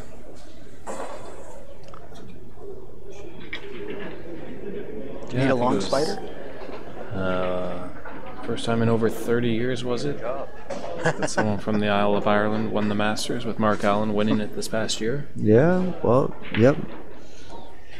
Not since, would it be Alex Higgins or Dennis Taylor? Yeah, if it's about 30 years what we're talking about, it'd be 1988. So I could see that being Taylor. Yeah, yeah. Yeah, I don't know. It's such a small country, Northern Ireland, and they produce tremendous world-class athletes in golf as well. Paul, miss. Oh boy. 4 points for Nadenka. Now, do you take this shot, David, or do you put him back? I guess Renat is answering that question for us. Hopefully he'll know the best, but you know, with my ability in the game, I definitely would probably put him back, because there would be a miscue. Would you say that if Renat loses this frame, it's curtains? It's going to be a tough uphill battle. Yeah, I think he knows he needs to win this frame. But in his semi-final match, he was down 2-1 to Alan Whitfield and roared back with 2 frames to take a 3-2 advantage. Then Alan came back, so a seesaw matchup, but 3-1. 1. You maybe clench that cue a little tighter because you're a little nervous. You don't want to give up anything. Oh. That's a good shot. Welcome to the stream, Dan. I see that you've joined us earlier. Dan is on the Snooker Canada team as well. He's from Montreal. Our MC. Have you met Dan? I've not met Dan. It's been a few years since I've been at Montreal. My first time was for Richler Cup 2 years ago, and unfortunately I couldn't make it out for the Eastern Canadian Championships this year that were held in Montreal. But had a great time. It's a great room there too, Club 147. Yeah. They were watching this stream yesterday in the room on the big screen TV. So if you guys are watching today, bienvenue tout le monde à Montréal et à Québec. J'espère que vous aimez les finales. Je t'aime, mes amis de Montréal. Bravo, David. Merci. Bonjour, Guy. It's been a while. Hey. Hopefully you can use your trusty computer to translate my English. Yeah. Alors, Guy Simard, David Burney te passe le bonjour aussi. What he said. Yep. Guy Simard is from Billard, Quebec. And he does some events, live stream events. Does a good job. Just a little bit. Been doing it for a long time in Quebec. Yeah, as much as it looks effortless on the screen, there's a lot of tough, hard back-making work to put all these events together. Yep. Oh yeah, lots of work. We have to applaud all the people behind the scenes that do a wonderful job. Yep. I think Fern's trying to be super careful here.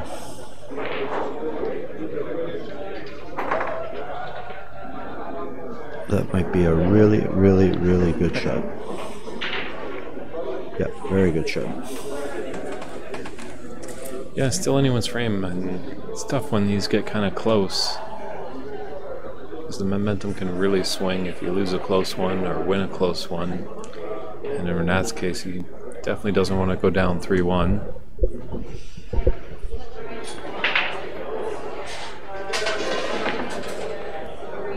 Just received a text from Stefan, the owner of the 147 Snooker Club. They're watching on the big screen.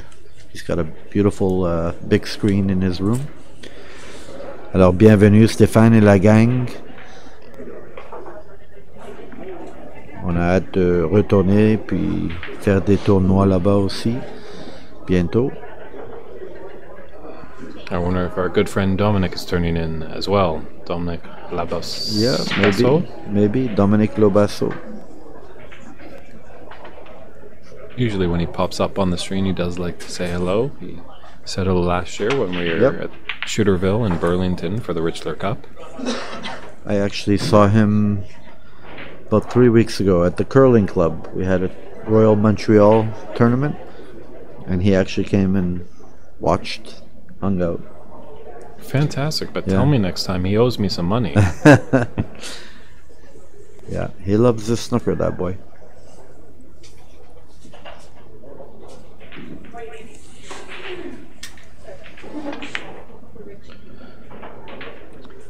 One. This is the kind of table that, again, you would just spread the balls and practice. Under no pressure, this is pretty simple. Cleanup, I would say. Yeah, the balls are spaced out nicely. Maybe just that one red that's glued to the pink might be a bit of trouble in navigating through. But Renat's a strong player that he can just pick away those reds. Not sure which red, if that red goes. I guess it would go. Yeah. I wonder if he's going to go roll up for the black here or draw for the blue.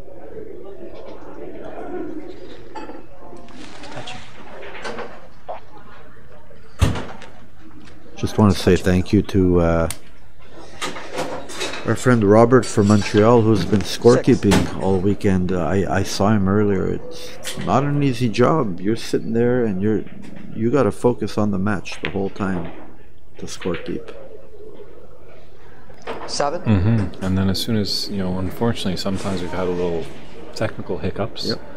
Who do they turn to and look at? The guy keeping score. That's right. So that's right. It's a bit of pressure. It's like being a referee. However, you got one of the best seats in the house. Yes. So we could always use more scorekeepers, and if you want to jump in, we'd gladly take you. And we'll promise you a fantastic seat at all these matches. Absolutely. Yes, Robert Poof Poof, as I like to call him. Robert Poof as Poof. He was in the booth with me yesterday and commented on a shot and used a little, there was a nice little poof poof that he did there. I think that Renat may have gotten away with something there, possibly. Renat Danka 34, Vernoye 37. I'm really enjoying this switching of the cameras and angles. Is it new? How does it feel for you to be seeing these different angles while commentating? It's definitely nice when we're looking at it and not too sure, and then we can switch to an angle, and that confirms our assumption or makes us look like fools because we're saying that's not going to go at all. But no, it's great to see all facets of the sides of the table. Yep, this is the first time that our technical producer works with more than one camera, and I got to tell you, I think it's great. Yeah, there's another job that needs focus and stuff like that. You can't sleep at the wheel. No, you can't. In fact, he's been, every time I look, he's just zoned in. He's got his computer screens in front of him, and almost looks like he's riding a plane with all those lights. And now, what is going on? I see lots of balls flying all over. What just happened? Well, Renat went for a pocket and missed it, but I might be fortunate enough. So it might just be safety time there for Fern. Might be 3 or 4 times that Renat misses a shot and gets away with it at crucial times. Because you know Fern is going to pounce if he has a chance. Yeah, one thing that people don't kind of realize, they see that, okay, yeah, you're walking around a table and putting in balls and stuff like that. But these guys have been playing Friday, Saturday, Sunday, and both of them playing 2 matches before this. So it can take a lot of physical out of you, and definitely mentally. And sleeping in a hotel room, you're not at home. You're, probably eating food from fast food and no home cooked meals. Might be traveling into a different time zone or a different country.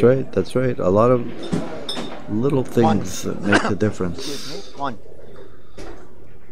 Sure, I wonder how it's like for our friends from America when they go through customs. Yeah. Because, well, when we went to England for that trip, definitely the British guys were enthused beyond belief that we're coming to see snooker. That's right. I think even our good friend Rob Johnson out west, as he was going through, one of the border guys was like, "Do you know Cliff Thorburn?" And he's like, reaches for his phone and pulls out and goes, "This guy?" And the border guard couldn't believe it. He's about to give him his house, his first wife. Actually, the border lady that I went through started giggling and said, "I used to love Steve Davis." So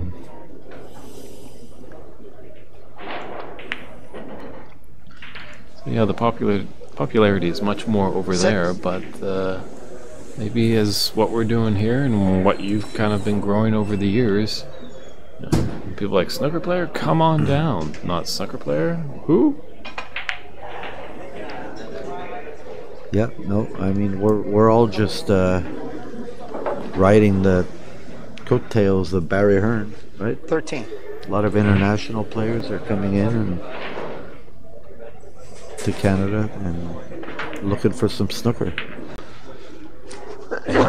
The big fisherman, the big boss, 14. Barry Hearn. The big kahuna. Mm-hmm. Unique individual. He is. Yep. Did you get a chance to see that Rack Pack movie? I did.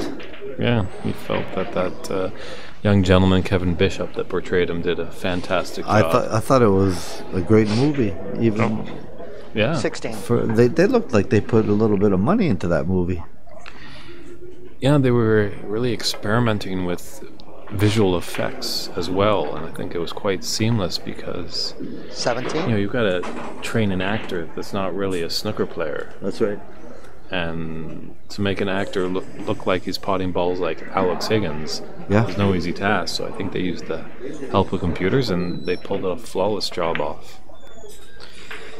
So if anybody has contacts with Tom Cruise, we know that when he did The Color of Money, the 22. game of pool took off again in 1986. So I'm thinking now Tom comes back and starts picking up the game of snooker.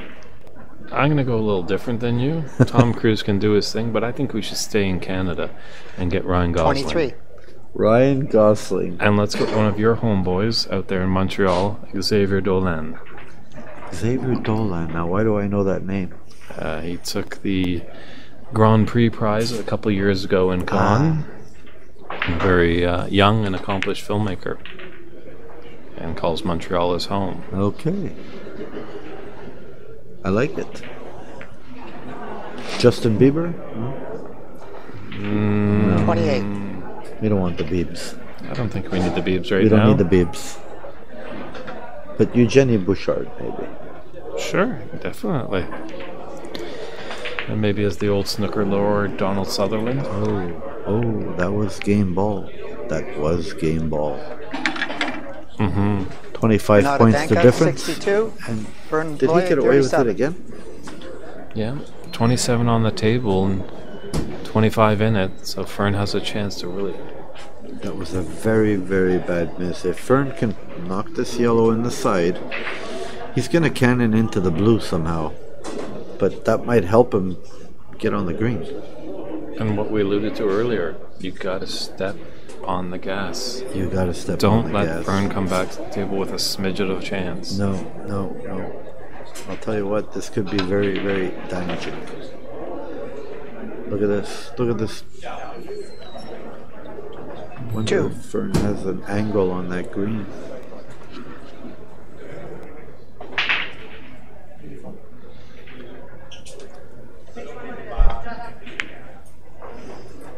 Yeah, at this level, I would say that missed yellow was sort of unacceptable. Uncharacteristically of Renat. Yeah. He hit it a bit too hard. Mm-hmm. Could be the nerves. And now he's got to think. And as much as we call this a thinking man's game or a thinking person's game, you don't really want to think too much. Now, hitting this green might not be a big problem, but leaving it safe, it looks like he might have done that, yes. Oh, that would be a dangerous attempt on the green, but he's got that side pocket, doesn't he? It looks like he is, yeah. It's a thin cut. The only problem with a really thin cut is you do lose control of the cue ball. It's a dangerous shot, because if you miss this thick or thin, you're probably leaving it in front of the pocket. Well, the veteran decided to come back Thanks another to day. Jamie Thompson out there, who's tuning in a little late perhaps. Well, not too late. You're in tune for the final. He's loving the live stream and the commentary.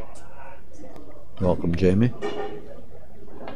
Tell us where you're from, Jamie. We love to hear where our viewers are visiting from. Exactly. Snooker is a global game, so we had some good friends in Romania and Morocco and New Zealand, Australia. When Pete Robertson, I believe, tuned in all the way from Australia to watch the Western Canadians. Yeah. And I asked him if he had any relation to Neil Robinson, and he said no, I don't know who that is. And I informed him that Robinson is probably one of the best Australian snooker players to come around. Robertson. Robertson. Yep. Did I say Bobertson? You said Robinson, I think. But it's been a long tournament. Now this is a kind of a pressure pot, because he's going to have to hit it hard to get back to the brown and down on the shot.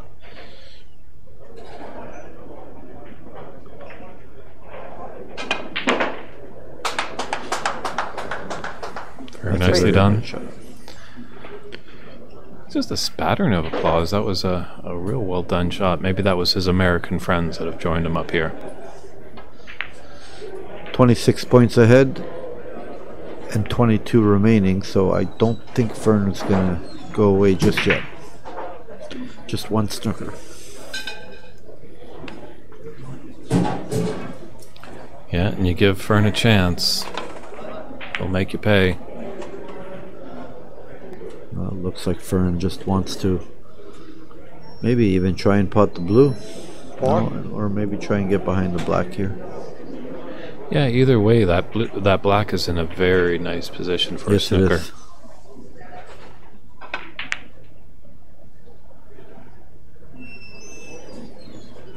That was a nice try. That was a nice try. I don't think Renat is very comfortable with this frame just yet, and he knows that. You want to get as much distance between the two balls as possible right now.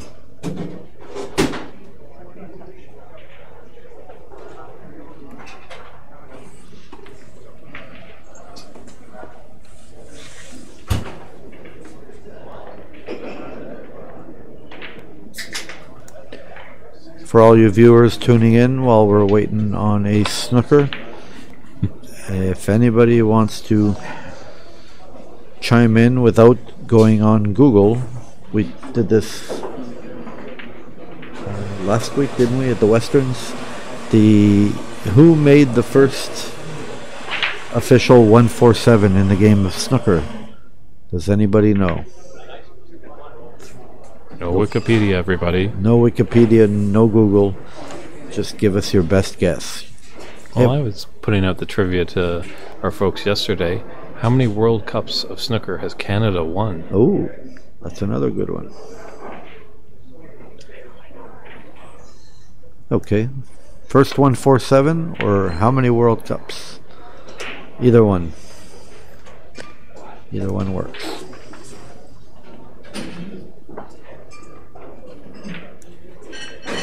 Yeah, this is just turning into a real important frame here. Bernat was to lose this one, it would be really devastating. Yeah, that's a great shot. This is going to be a tough snooker to get out of. He's going to have to probably go on the left side. And this is pretty hard to judge.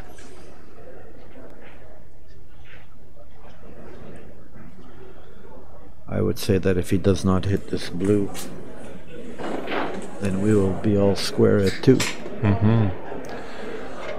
A lot of people are voicing that they think it's a Joe Davis, maybe Steve Davis. Joe Davis, Steve Davis, not bad guesses.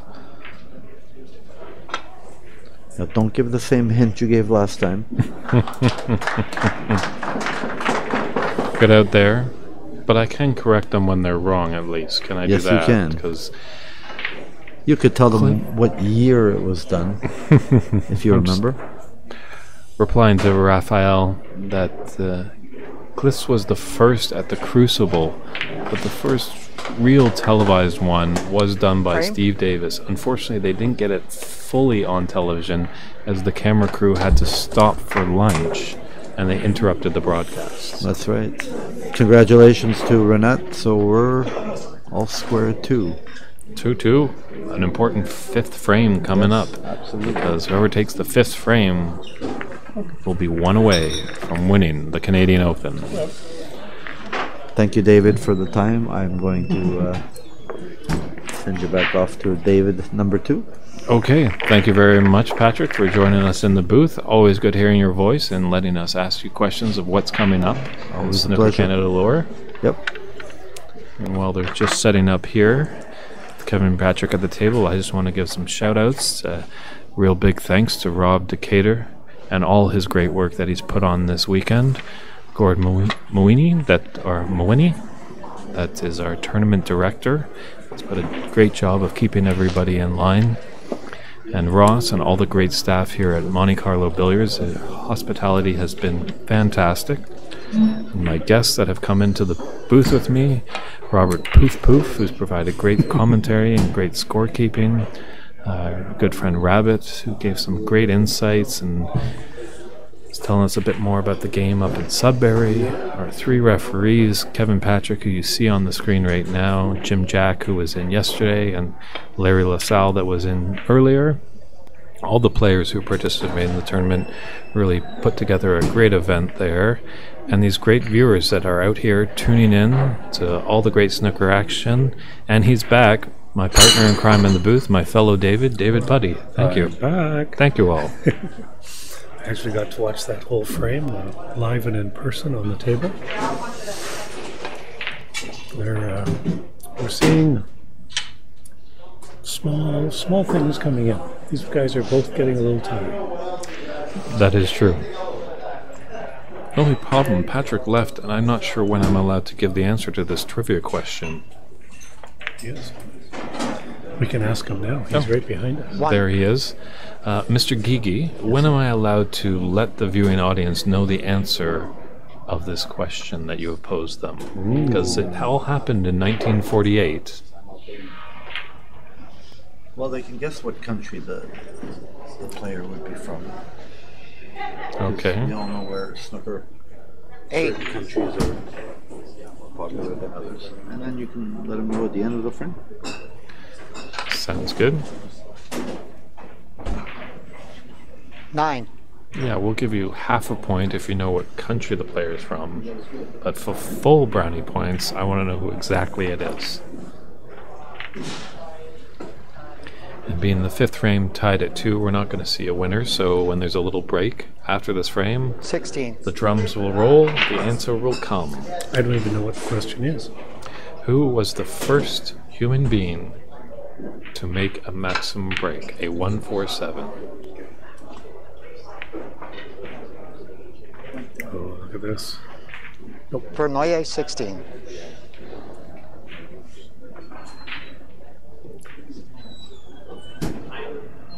I think I know the answer to that question. I'm probably not allowed to play though, am I? Well, we'll see you at the end of the frame. All right.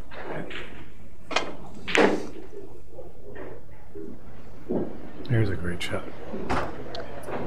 1. To pot a ball that clean from that distance, that's a pure stroke.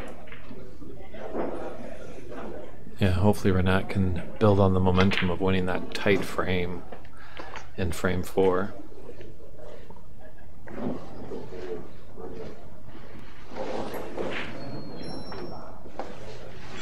Six. I think that's pretty much end of run. Now balls will get opened up a little bit here.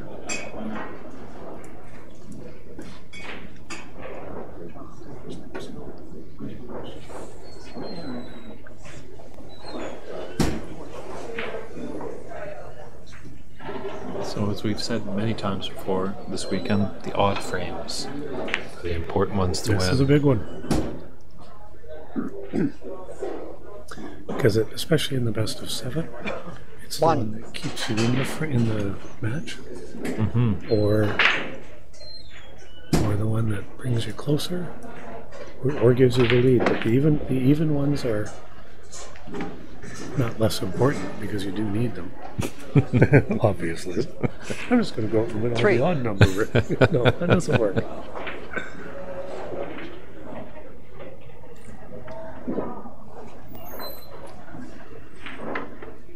Yeah, I guess the even ones help you get out of the match a little earlier. Yes, yes.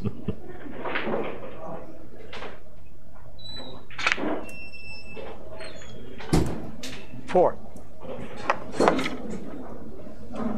Interesting in this final, I haven't seen Fern use his rest that he's brought to the event much.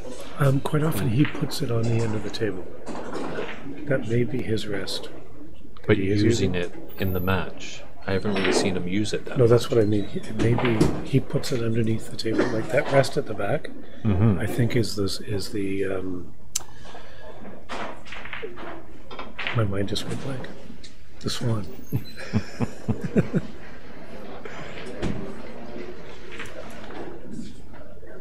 But when I played him, he put his X rake with the other rakes at the bottom of the table.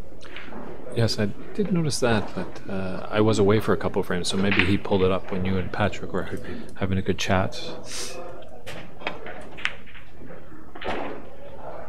There's a nice shot. Maybe he doesn't need it with pot making ability like that.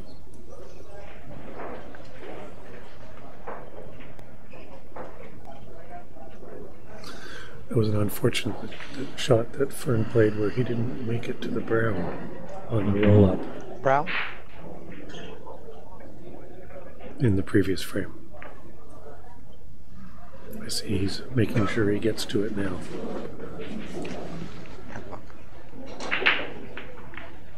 Yeah, as much as you need the power shots, you need those soft, delicate roll-up shots. Doesn't want to slide. He put himself in trouble here.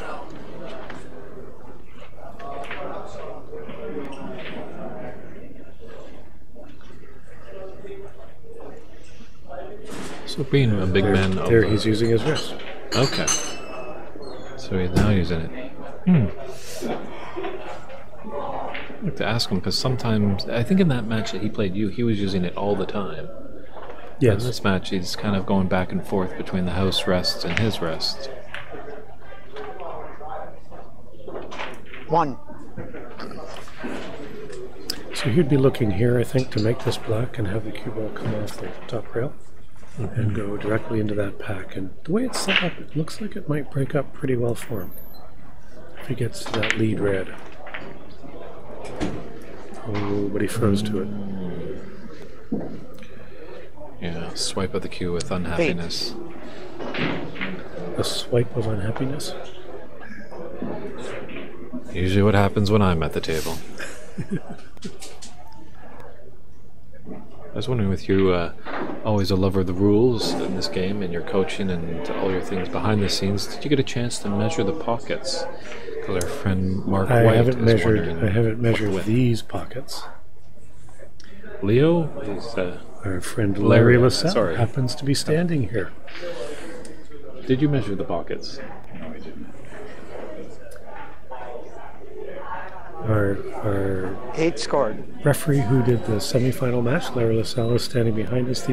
It's not something we would typically measure on a table as part of a refereeing or coaching. Sometimes people will put up, try and put their fist into a pocket to determine how big it is. It all depends on the template that was used when the tables were set up. He's hit that one too hard. Whatever templates they use to cut the rails will determine the size of the pockets. And I don't know. This table is one of the preferred tables to play on in the room here. So it's a reasonably, I'd say, tight, medium to tight pocket table. It's tough to tell too, because you talk to some of these players, and some of them are like, "Oh, they're wide open," and some say they're as tight as nails. You can't get anything in there. Thanks again for stopping in, Larry. I believe his name is Leo when he comes out to British Columbia. That's where I got mixed up. I didn't know that.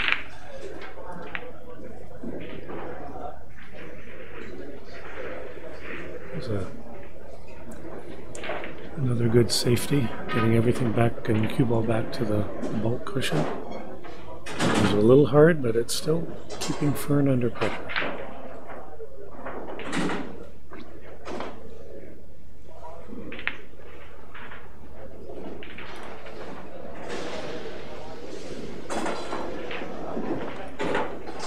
Looks like we're getting another one of those chess match frames. This goes to the amount of respect each player has for each other here. Neither one is willing to step out, do anything that might cost them the frame. They both know the importance of this frame. Put you one closer to becoming the Canadian Open champion. Prestige of winning that. A little cash in your pockets. Adoring fans. First name on the trophy? Yeah. As this is the inaugural Canadian Open, you'll be there before we're long and gone, probably. I guess as commentators, we don't get our name on that trophy as commentators. Unfortunately not. No, okay.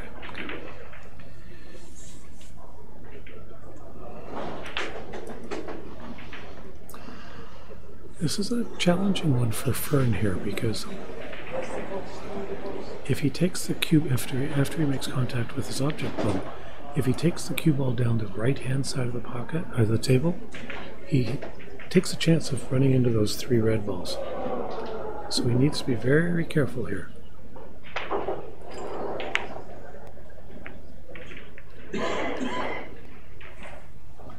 Definitely without my measuring tape on hand, I can definitely tell you, Mark White, that these are tighter than a pool table. Your regular 4x8 table. Just by the nature of the game, snooker pockets are always tighter than 8-ball, 9-ball, 10-ball tables. A lot of it goes to the cut of the pocket and what's called the fall of the pocket as well. So where the slate is cut, or where the slate is on the drop of the pocket, will determine how tight it is. There's a step out.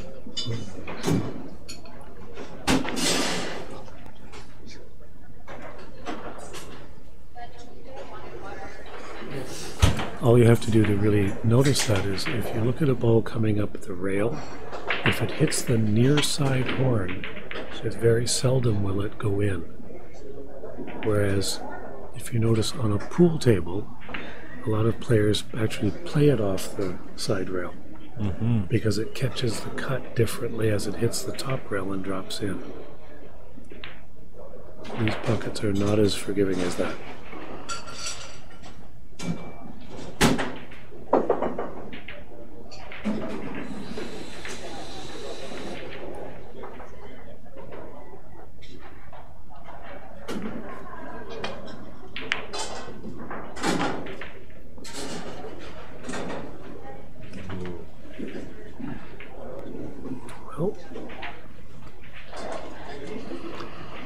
There's a starter red over the side pocket.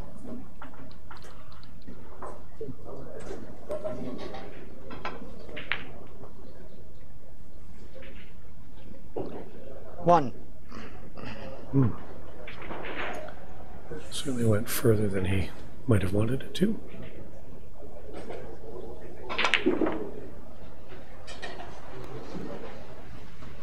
Yeah, he's going around the world. And hopefully you've landed in a red country. 7.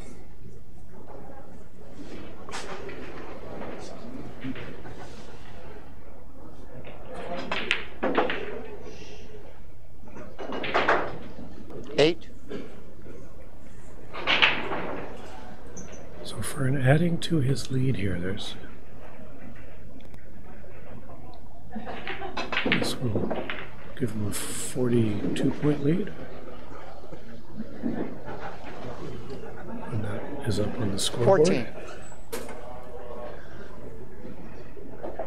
Still 75 points left on the table, so he'll need at least 2 of these reds, depending on which color balls. So you'll have to go into one of the difficult reds for sure. Yeah, this is the last of the open reds. 2 on the CD, 3 on the right are 15. just kind of funny. Not gimmies, as you would call in golf, probably. Yes. Yeah. So now the work begins to firm up the frame. Get your ticket sorted out.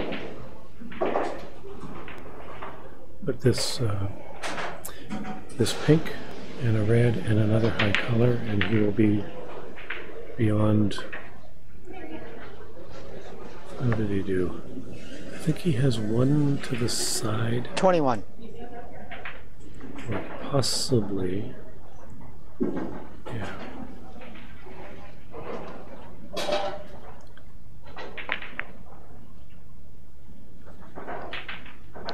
$22. All right, friend. They're not gimmies for me. They're gimmies for you.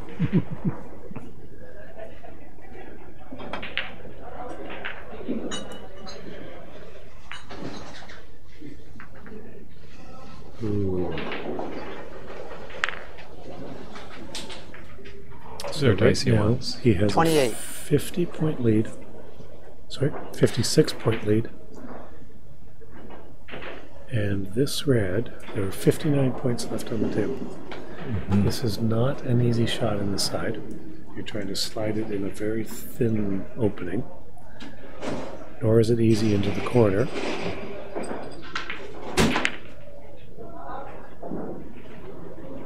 It's coming How's back. he doing? Nope. For Noye, 28. The reason he probably chose to go for that is the other 3 reds are all locked up. Mm-hmm. So the risk isn't as high as if they were all in the open.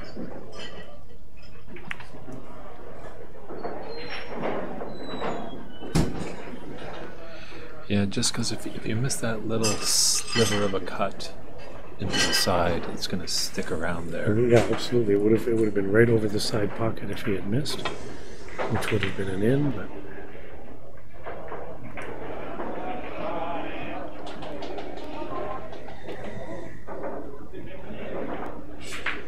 it's great speed on that ball.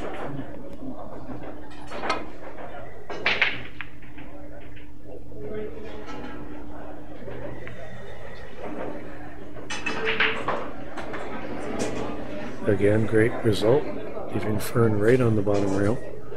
But there is one shot here that Fern will take.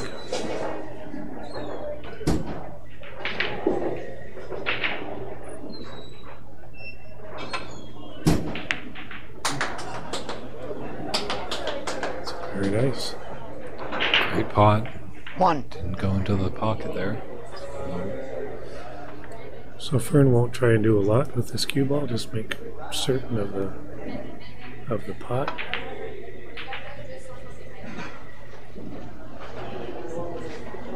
As he now has a 62-point 6. lead with 51 on the table.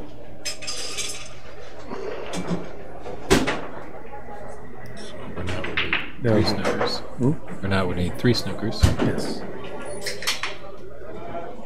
Fern, being a veteran of the game, definitely just wants to get this frame over and done with. Doesn't want to have his opponent come back to the What do you table. want? The regular rig, not the X, but the other one. Yeah, I'll find one. Okay, frame? He's conceding the frame. He's conceding already. All right, then Fern takes this match 3-2, one away from winning the Canadian Open here at Monte Carlo Billiards in Mississauga. Now, David, do not look at the comments section because we do have a winner in our trivia. He is our good friend Cheek Sneak, but what is the answer? I'd have to say someone like Joe Davis.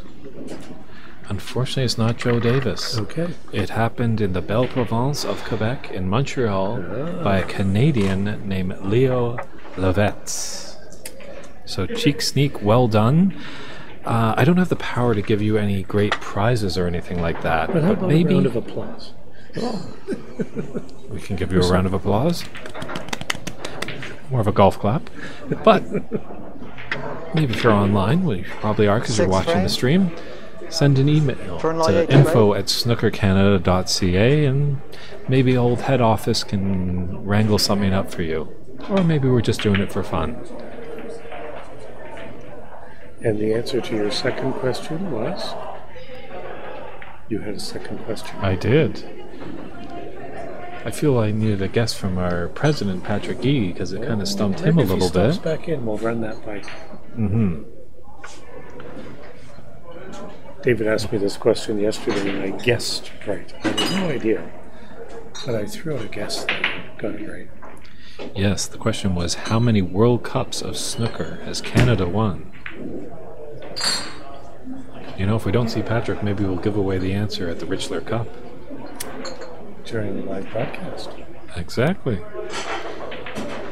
Does that mean they have to stay off Wikipedia for a week, our beautiful audience? Don't ask Siri.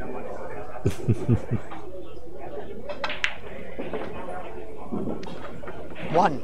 Fern is back in already in frame 6. Seeing if he can amass a number of points here that might scare the contender away.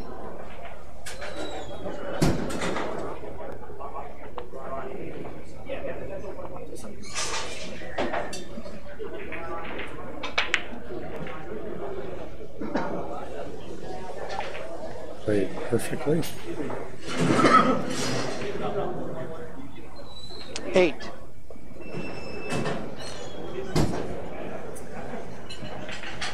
What Fern's doing here, as much as he hasn't made any other balls yet, he's looking at this red, trying to figure out exactly where he needs the cue ball to be, so that he can make the black, so that he can get onto the next red. Mm-hmm. So they're all interconnected. 9. He wanted a bit of a, just to be below the black, so he can play this red in the corner, I suspect is what he's looking at. Or there may be another one. Don't know whether he'll try and get, I don't know whether he has the angle to go into the pack here or not.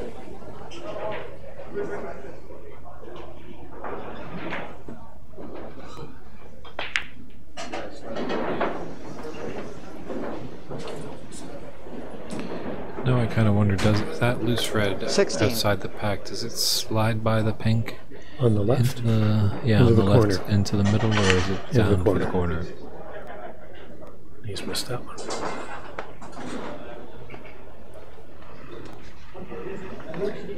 Put away with the hand there because he was obviously playing shape on a color that he didn't get, and has left quite a good safety. I think there is that loose red down at the bottom, which we're not will remove now.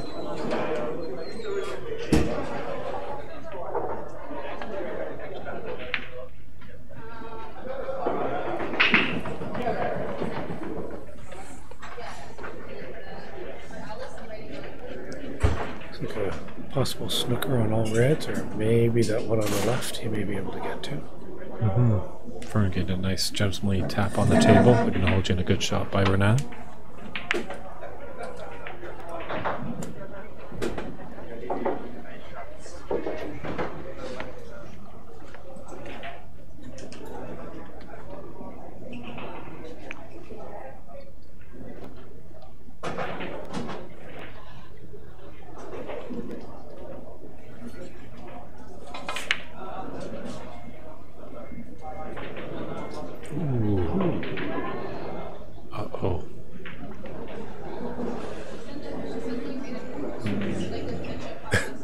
Based on body language, I don't think Fern gets past the brown ball for that one over the hole. Oh. He kind of glanced heavenward as those balls came to rest. Yeah, I was taking a look at Renat, and he kind of just sauntered slowly away from the table, so I thought it might have been on, but I think he was more just unhappy that he didn't make the pot. Mm-hmm.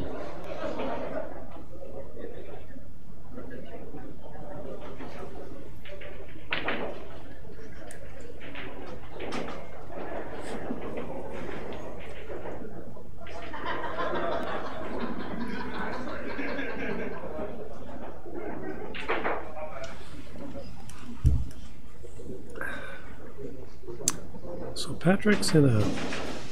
Sorry, Patrick. That Fern. Patrick. Fern is in a tight spot here. Trying to figure out how to get safe. Trying to figure out how to protect that corner pocket down below. And as much as he can see reds, many of them in the pack, he's electing to come 2 rails into the back of the pack. Certainly appears to be hard enough. And not what he wanted. Yep, little flip of the hand, been like, nope. Well, Renat, what can you make with your opportunity here?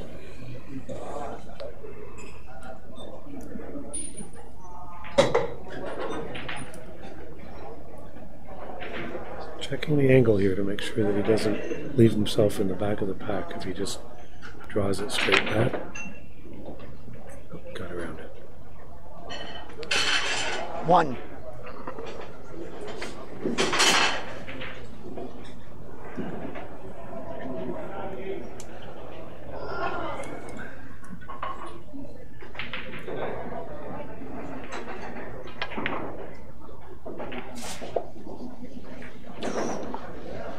That one looked like it just dropped. Mm-hmm. He's usually really good at nailing it right into the middle of the pocket, so it has been a long day. A lot of mental exhaustion is probably there.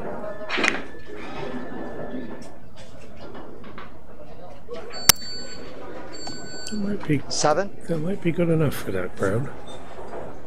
He got it off. There wasn't much angle there to bring it off the rail. He did pretty well. Choice here is play the brown in the corner, come up for shape, or play the brown and play the hook behind the green.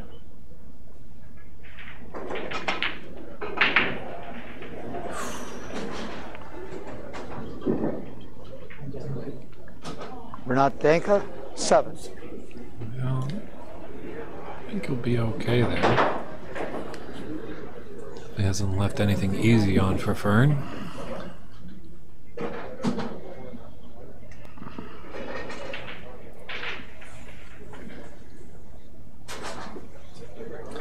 I noticed that Renat has not been sitting down very much. I think he's probably feeling pretty tired and afraid that if he sits down he may... But he is a long-haul truck driver, so Good, yeah. sitting down is part of his profession. You don't want him falling asleep there. No.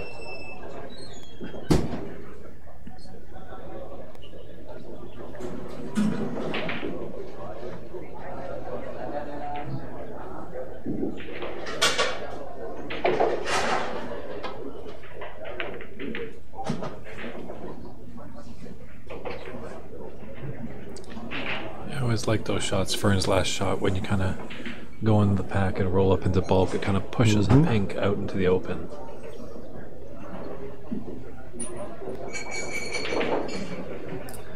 Fern's taking a look in the pack as if there's a combination of some kind there. The beauty of this is that it's a shot to nothing anyway, so you might as well try it. He has hit it a little hard. Yeah, he's a young guy. He's got his life in front of him. Give that shot a try.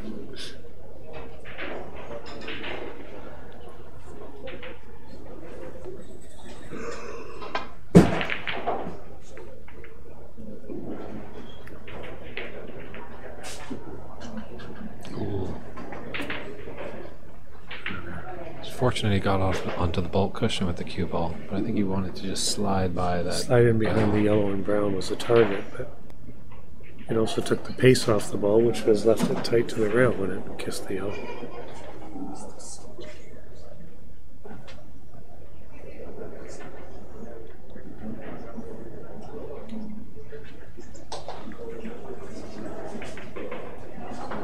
Fern's made his decision as to which one to play. He's going to have to come off these pretty thin. He's done that well.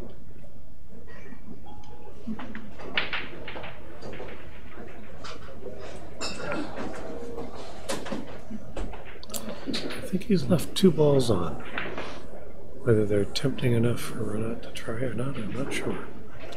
Yeah, the one in the open on the left side is just a little bit more trickier. Him being right-handed, that green ball gets out of the way. As a left-handed player, the other one would be the easier to play.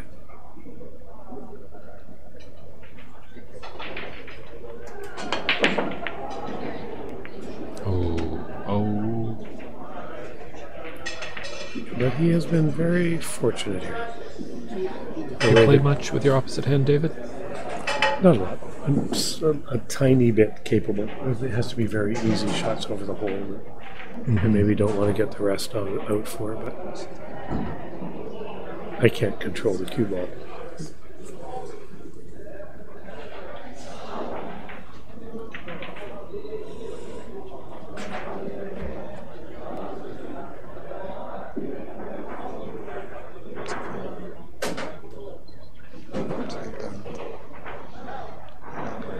This is also a bit of a sign of fatigue with these broken frames where nothing is really flowing properly. Get more into these safety battles because guys just aren't making the shots that they would normally make.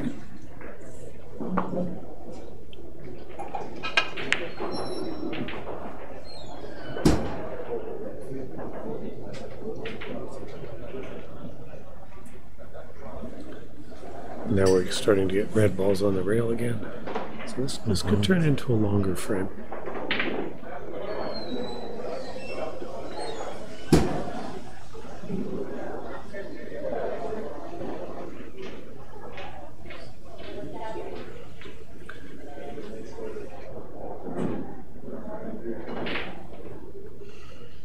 I think I see what Fern's looking at, but that's pretty risky. May I ask what it may be? No, he's not doing it. He looked at the lineup of those 2 reds that are pointed to the left corner. Ooh. Yeah, double kiss. And he would have hit on the right-hand side of that second red and played a 2-way shot, but it might have been better trying that than what he's finished with here. The double kiss.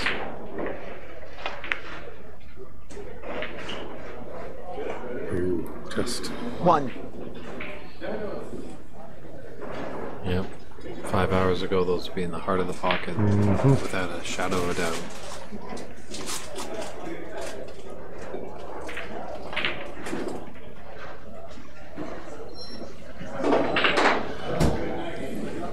So at this point, I think for both of them, it's just really keep it as simple as you can. Oh, sorry, Dan.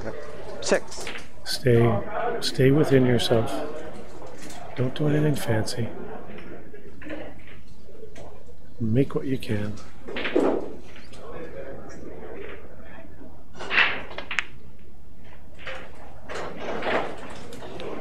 Seven. And play safe when it's over. When you can't go any further.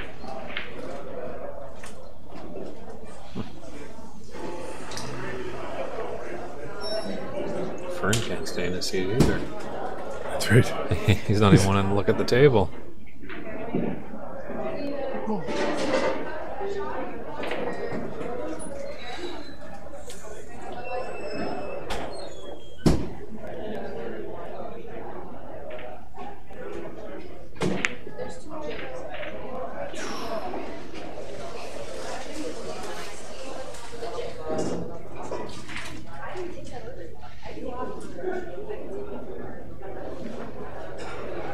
13.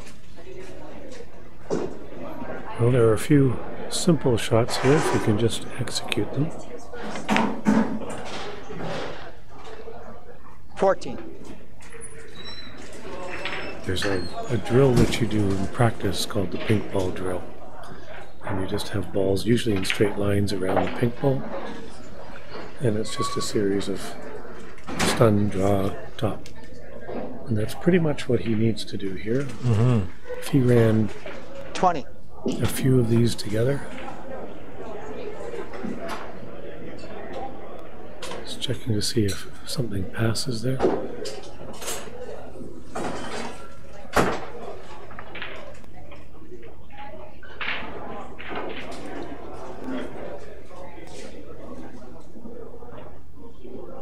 It looks like that red closest to the pink goes easily into the corner. Yeah, it does. 21.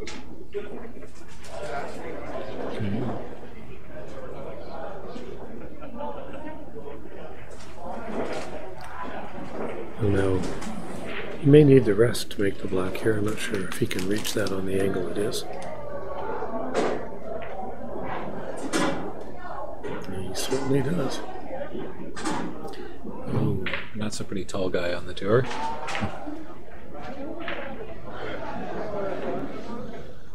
I think he took a bit of a risk there. He was stretching quite a bit. And all these 28. players have the little 4 or 5 inch extenders that they can put into the back end of the cue, and so you don't have to stretch as much as you used to. Yeah, the old mini butts. 29. Well, they're not that old. They didn't exist up until nobody thought to make them, actually, until just 10 years ago, 15 years ago.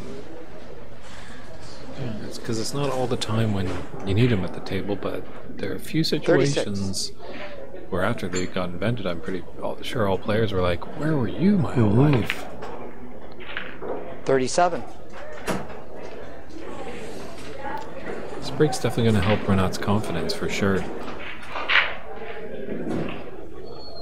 That one isn't quite perfect. The angles would have liked to be further to the right. But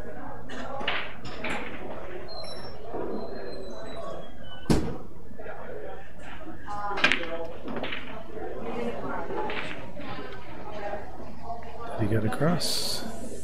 Ooh, maybe. Maybe. It's close. Body language says yes. 43. Maybe not. I don't know. His body language looks like it says nothing. Trying to make sure he gets past the pink here. That's the big part of this clip. Good. Renat Danka, 50. Fern Loyer, 16. So he kind of had a chance. 34 points with 67 on the table. Lots of time for Fern. He's stolen before.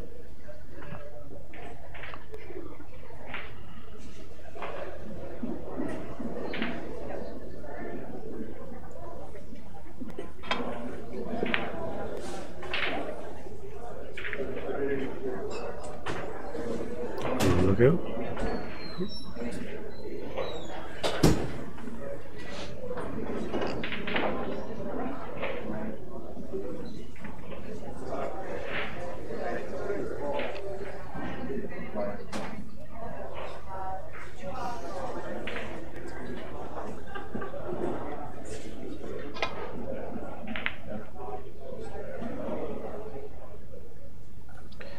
Yeah, you might be hearing a little bit of background noise. It seems like as the day has progressed, the hall has got a little busier. We're here at Monte Carlo Billiards in Mississauga, Ontario. Madawawa, just off Dundas. If you want to catch the last bits of this final, you better hurry if you are in the neighborhood. But we're grateful to all the wonderful people that have tuned in on the stream on Snooker's Canada's page on YouTube.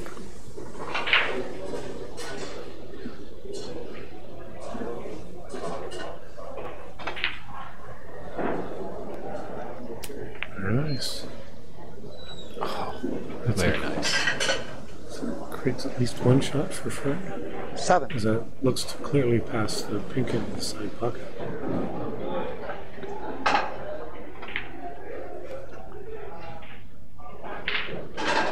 8. Yeah, if he's able to nip this frame to take the championship in this frame, I think Renat's just got to look up to the sky and go, what can I do? Just, Fern was the better player on the day.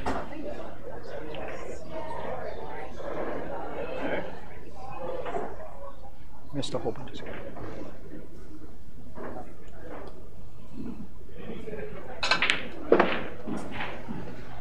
Oh.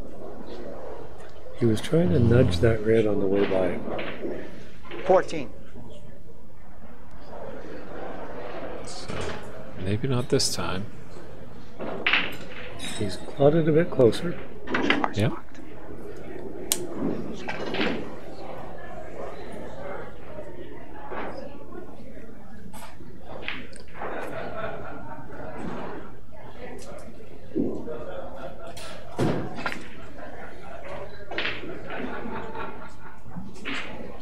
Past the green, this could be very good.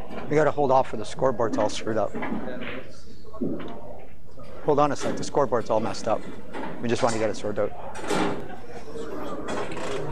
No. Okay, so right now you should be 23. You're at 16 and 14, you should be 30 right now, right? 30, 50, 50, 30 right now. So we're going to use the board. 50, 30, right? So the referee has recognized that the scoreboard isn't working at the moment, and that the score is actually, I think, 50 to 30. 50, 30. 50 to 30. Yeah, unfortunately those crazy gizmos come back and haunt us. And what a time. We're just right in the latter part of this final. And is it snowing outside? Did the weather come back No. and mess up our equipment? If I told Rob to score, could he fix it for me?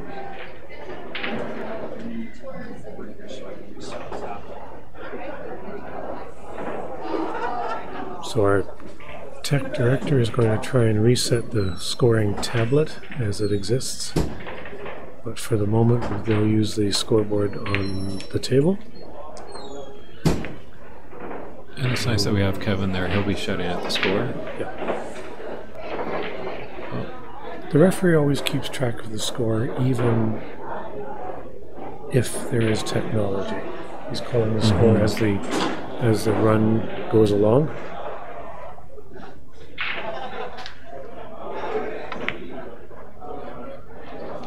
Well, on our screen we've got the correct score, but then If he on gets that past far, that brown, this is trouble. our television screen, it doesn't have the accurate score. It does now. On the TV screen, but not on the television screen in the frame. Oh, okay. So that says 50-70.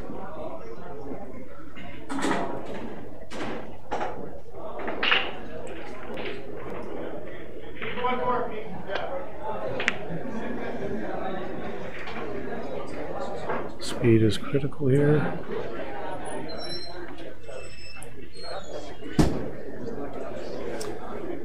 Depends what mood Fern is in here. Does he go for this one or does he play safe? He went for it and made it. 1. That could be a $3,000 shot there. He's certainly looking at attacking the score. He's looking at the black or the blue. Sides on the blue.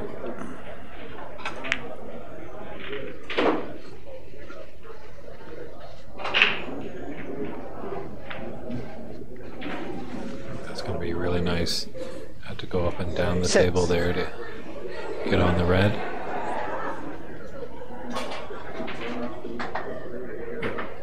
He should have good position on the blue there after this red.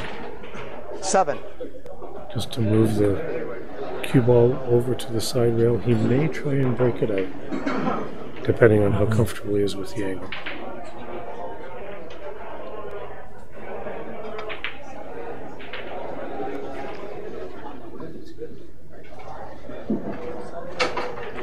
And now, game 6 may come down 12. to this shot.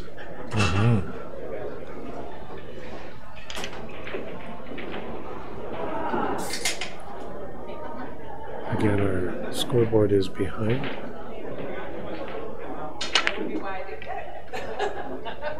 Very nicely done. 13. He almost hit that too well.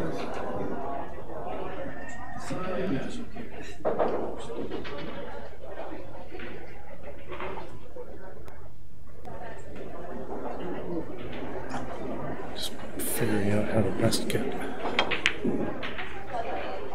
position on this yellow, and he's done it. I think it's very close, but I think he's in good shape. Again, a lesser player may have played the black there for the additional points.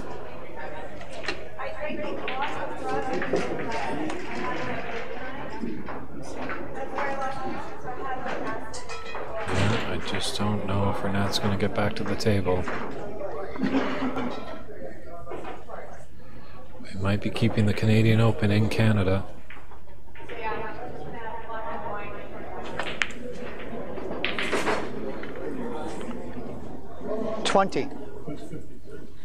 That's not bad position. This is a shot Fern would have played many times. 20. Just whether he chooses to hit it with the left-hand Score should sliding be to hold 50-50. it down there for the brown, or gives it 50-50. free run. Right now. 50-50. So at this point, Fern needs to run to the pink ball. Oh, he hit that with almost too much check siding. He's in great position 23. here.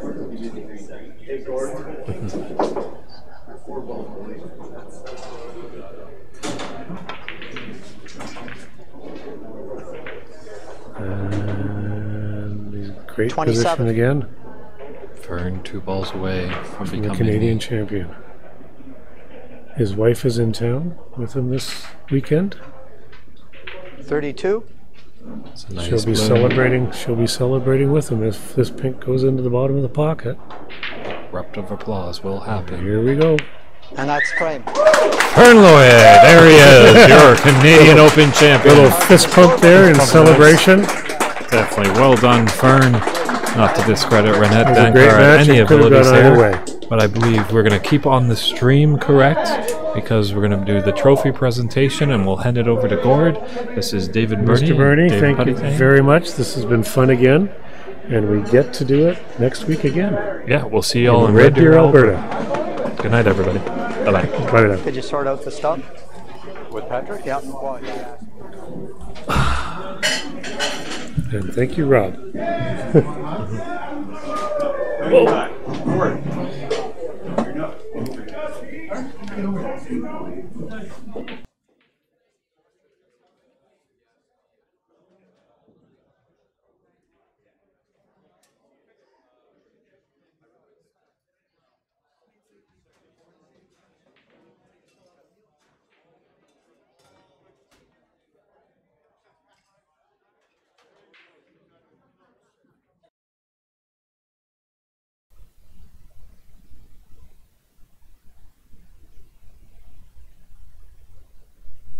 Welcome, folks.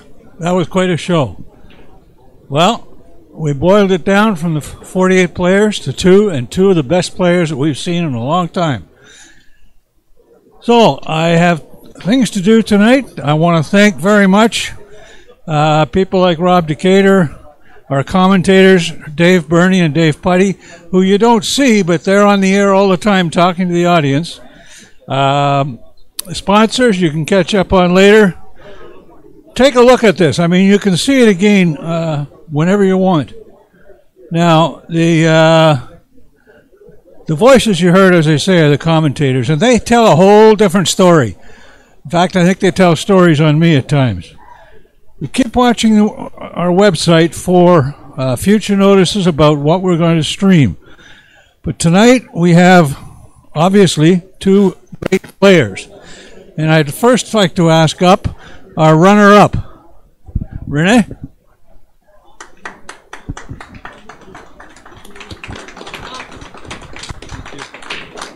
If anybody wants a picture, that's the time to get a picture of him taking Canadian money back to the States. Well done. That's a check. Put your name on it. Okay?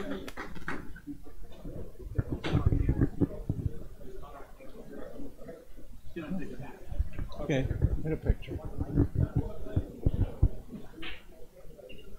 Thank you. This plaque goes with you to go home to remind you. Thank you, and we hope to see you back here in Canada in another tournament. I enjoy watching you play. Now I'd like to ask Patrick Gigi, President and Founder of Snooker Canada, to present the first prize.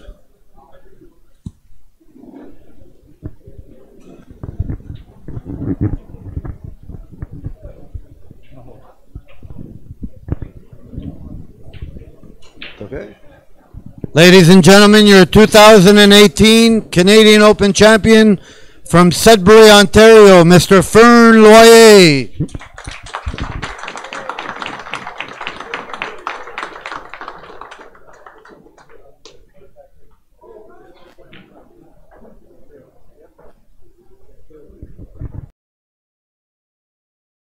The viewing audience.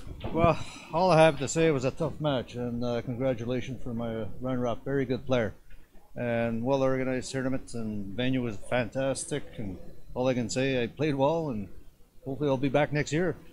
We hope you will be too. Now, I understand you have another thing to pick up before you go home, your wife. That's correct. Don't forget her and all the excitement. Oh, no, that's for sure. I will. Thank you very, very much. Ladies and gentlemen. That concludes our streaming, ladies and gentlemen. We wish you all the best. Please say that you like the site, subscribe to the streaming and website, so that we'll be able to tell you next time when we're going to do this. Thanks again, and good evening.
you.